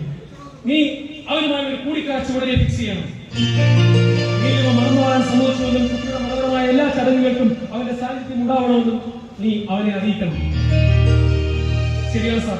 ഖുർആനിൽ പറഞ്ഞിട്ട് നിങ്ങളിൽ ആരെങ്കിലും വഴിതെറ്റി അവിവേകത്താൽ വഴിതെറ്റി പോവുകയും ഒടുവിൽ പശ്ചാത്തലം തിരികെ വരികയും ചെയ്താൽ അവൻ ഏറെ പൊറുക്കപ്പെടുന്നവനും കരുണാമയനുമാണെന്ന്. എനിക്ക് അൻവറിനെ രക്ഷിക്കണം സാർ, എനിക്ക് അൻവറിനെ രക്ഷിച്ചേ പറ്റൂ. പോലീസുകാർ പിടിച്ചു വെച്ചിരുന്ന ഫോൺ അവന് മടക്കി കൊടുത്തു. സ്വിച്ച് ഓൺ ചെയ്തപ്പോൾ 22 മിസ്ഡ് കാളുകൾ, അതിലേറെയും നീലിമയെ വിളിച്ചു. ഡോക്ടർ ആന്റിയും 2-3 വട്ടം വിളിച്ചിരിക്കുന്നു. നീലിമയെ വിളിച്ചു, നോ, സ്വിച്ച് ഓഫ്. ഡോക്ടർ ആന്റിയെ വിളിച്ചു, കണക്കായി. ആ doctor aunty, oh Anwar, are you ashamed of yourself? നാണമില്ലടാ നിനക്ക്. ഡോക്ടർ ആന്റി നീലിമ നീ ഒന്നും അറിഞ്ഞില്ല. താനൊരു ആൺകുട്ടിയുടെ അച്ഛനായോ? വളരെ പെട്ടെന്ന് ആശുപത്രിയിലേക്ക് പോരെ.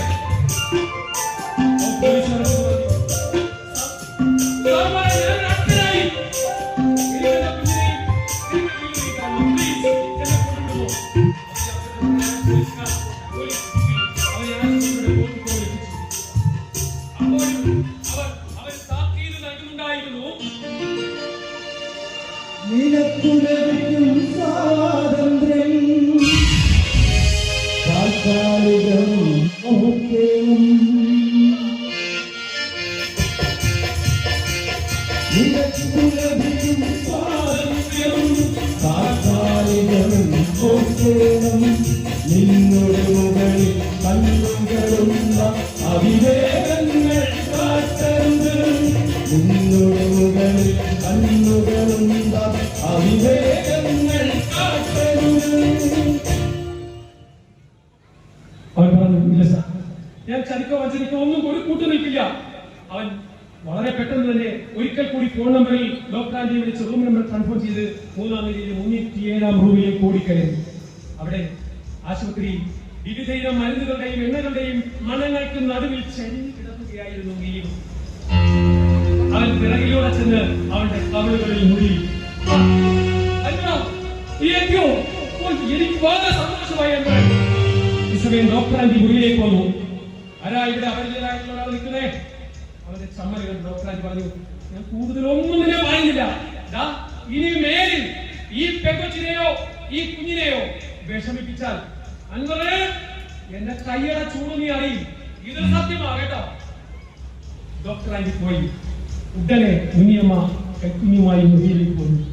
കുഞ്ഞിയമ്മ പറഞ്ഞു, മോനെ നോക്കടാ, ഉപ്പ വന്നു, ഉപ്പ നിന്റെ ഉപ്പ വന്നു, കണ്ണ് തുറന്ന് കാണ്.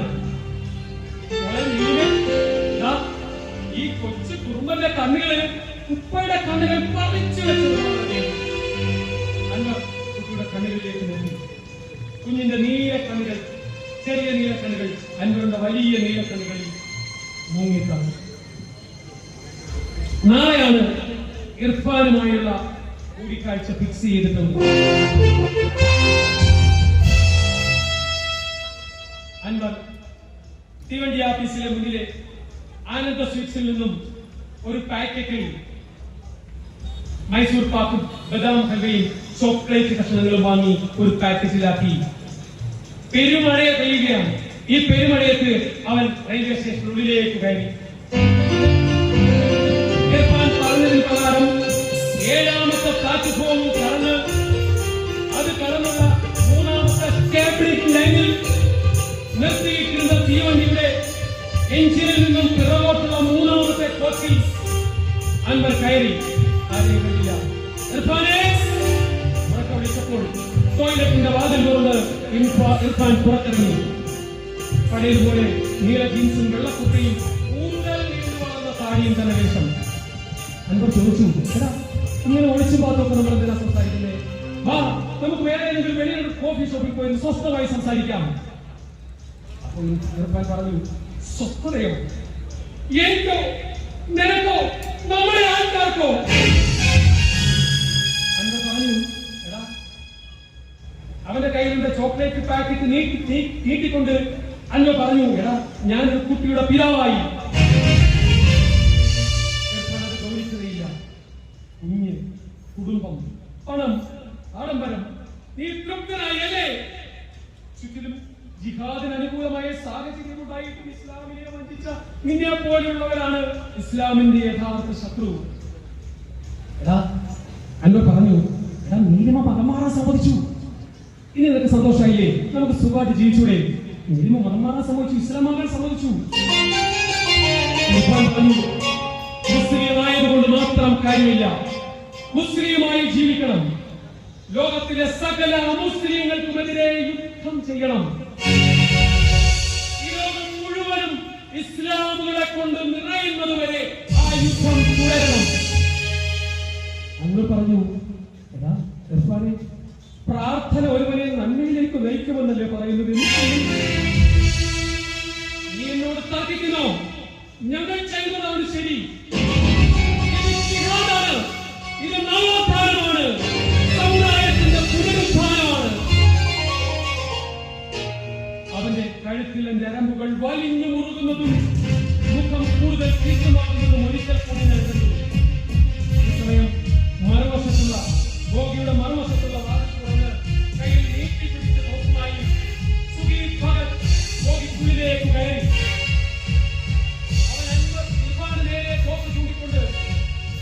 ചൂണ്ടി ഈ സമയം തന്റെ ജീൻസിന്റെ പോക്കറ്റിൽ ഒളിപ്പിച്ചു വെച്ചിരുന്ന തോക്ക് എടുത്ത് അൻവറിന്റെ സഹോദരന്റെ തലയ്ക്ക് നേരെ ചൂണ്ടിക്കൊണ്ട് അവന്റെ കഴുത്തിൽ പിടിച്ച് സുഖീത് ഭഗത് അഭിമുഖമായി നിർത്തി. സുഖീത് ഭഗത് പറഞ്ഞു, ഇർഫാൻ, നിങ്ങളെ രണ്ടുപേരെയും രക്ഷിക്കാനാണ് ഞങ്ങൾ ശ്രമിക്കുന്നത്. നീ എന്താണ് ചെയ്യുന്നതെന്നും ആർക്കു വേണ്ടിയാണ് നമുക്ക് നന്നായി അറിയാം. സോ നിന്റെ കയ്യിലുള്ള തോക്ക് നീ അത് താഴെയിടൂ ഇർഫാൻ. ഇർഫാന്റെ കൈവിരലുകൾ അൻവറിന്റെ തൊണ്ടക്കുഴിയിൽ അമർന്നു. അൻവർ പറഞ്ഞു, ഇർഫാനെ, എനിക്ക് വേദനിക്കുന്നു. ഈ ചെയ്യുന്നത് തെറ്റാണ് ഇർഫാനെ. നമ്മൾ സഹോദരങ്ങളാണ്. ഒരു മുസ്ലിമിന്റെ രക്തം മറ്റൊരു മുസ്ലിമിന് ഹറാമാണ് ഇർഫാനെ. നീ എന്നെ സ്വതന്ത്രമാക്കും ഇർഫാനെ. ഈ സമയം അവന്റെ തോളിൽ അൻവറിന്റെ തോളിൽ തേച്ചുകൊണ്ട് പിറകിലോട്ട് നടന്ന് ഗോപിയുടെ വാതിലിന്റെ ഹാൻഡിൽ കളിക്കാൻ ഗോപി തുറന്നു. തുടർന്ന് അൻവറിനെ മുന്നിലോട്ട് തള്ളി തോക്ക് അവന്റെ നെഞ്ചിന് നേരെ ചൂണ്ടി പറഞ്ഞു, ചുറ്റിലും ജിഹാദിന് അനുകൂലമായ സാഹചര്യം ഉണ്ടായിരിക്കും. നീ ഇസ്ലാമിനെ വഞ്ചിച്ചു. സമുദായത്തെ വഞ്ചിച്ചവന് കഠിന ശിക്ഷ വേണം. അവൻ തോക്കിന്റെ കാഞ്ചി വലിച്ചു.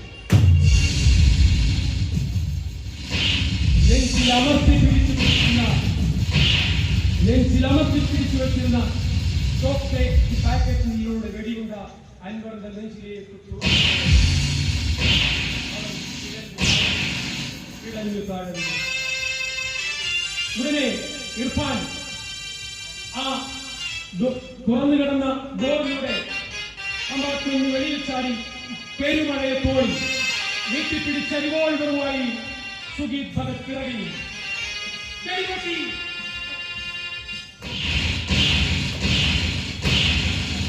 മഴത്തുള്ളുകൾ ചുവന്നു തെറിച്ചു. ഹാബീൽ എന്ന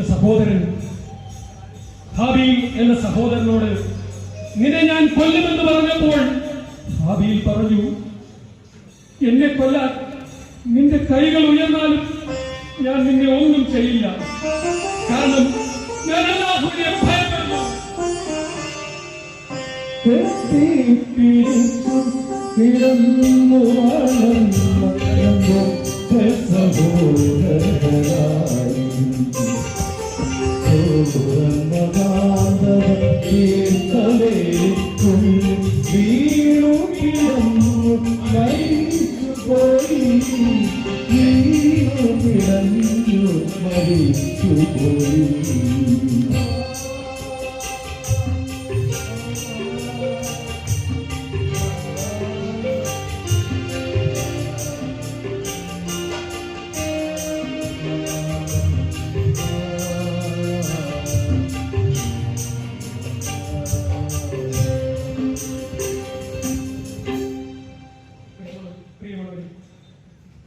ഗ്രാമ സൊസൈറ്റി എന്ന സംഘടനയുടെ വാർഷികാഘോഷം നടക്കുകയാണ്. സ്നേഹം 2023 എന്ന് പേരിട്ടുള്ള ആ വാർഷിക കൂട്ടായ്മയ്ക്ക് വേണ്ടി സ്വീകരിച്ചിട്ടുള്ള പന്തലിന് വേണ്ടി അണിയിച്ചൊരുക്കിയിട്ടുള്ള സ്വീകരണ മുറിയിൽ ഒരുക്കി വെച്ചിട്ടുള്ള ഫിഷ് ടാങ്കിന് മുന്നിൽ അതിലെ 2 നീല ബെറ്റ മത്സ്യങ്ങളോട് കുശലം പറഞ്ഞിരിക്കുന്ന, അതിനു മുന്നിൽ ചമ്രം പടിഞ്ഞിരുന്ന് കുശലം പറയുന്ന ഒരു കുഞ്ഞു ബാലനോട് അവിടെ എത്തിയ ഒരു യുവാവ് ആ ബാലൻ അരികെ ചെന്ന് തോളിൽ കൈയിട്ട് ചോദിച്ചു, ബെറ്റ മത്സ്യങ്ങളോട് കുശലം പറയുന്ന ഈ കുട്ടിക്കുറുമ്പന്റെ പേരെന്താ? ആ കുഞ്ഞ് കുതറി മാറി വാതിലിനരികിൽ ചെന്ന് ഉറക്ക വിളിച്ചു പറഞ്ഞു, എന്റെ പേര് മനുഷ്യനെന്നാ. എന്റെ പേര് മനുഷ്യനെന്നാ.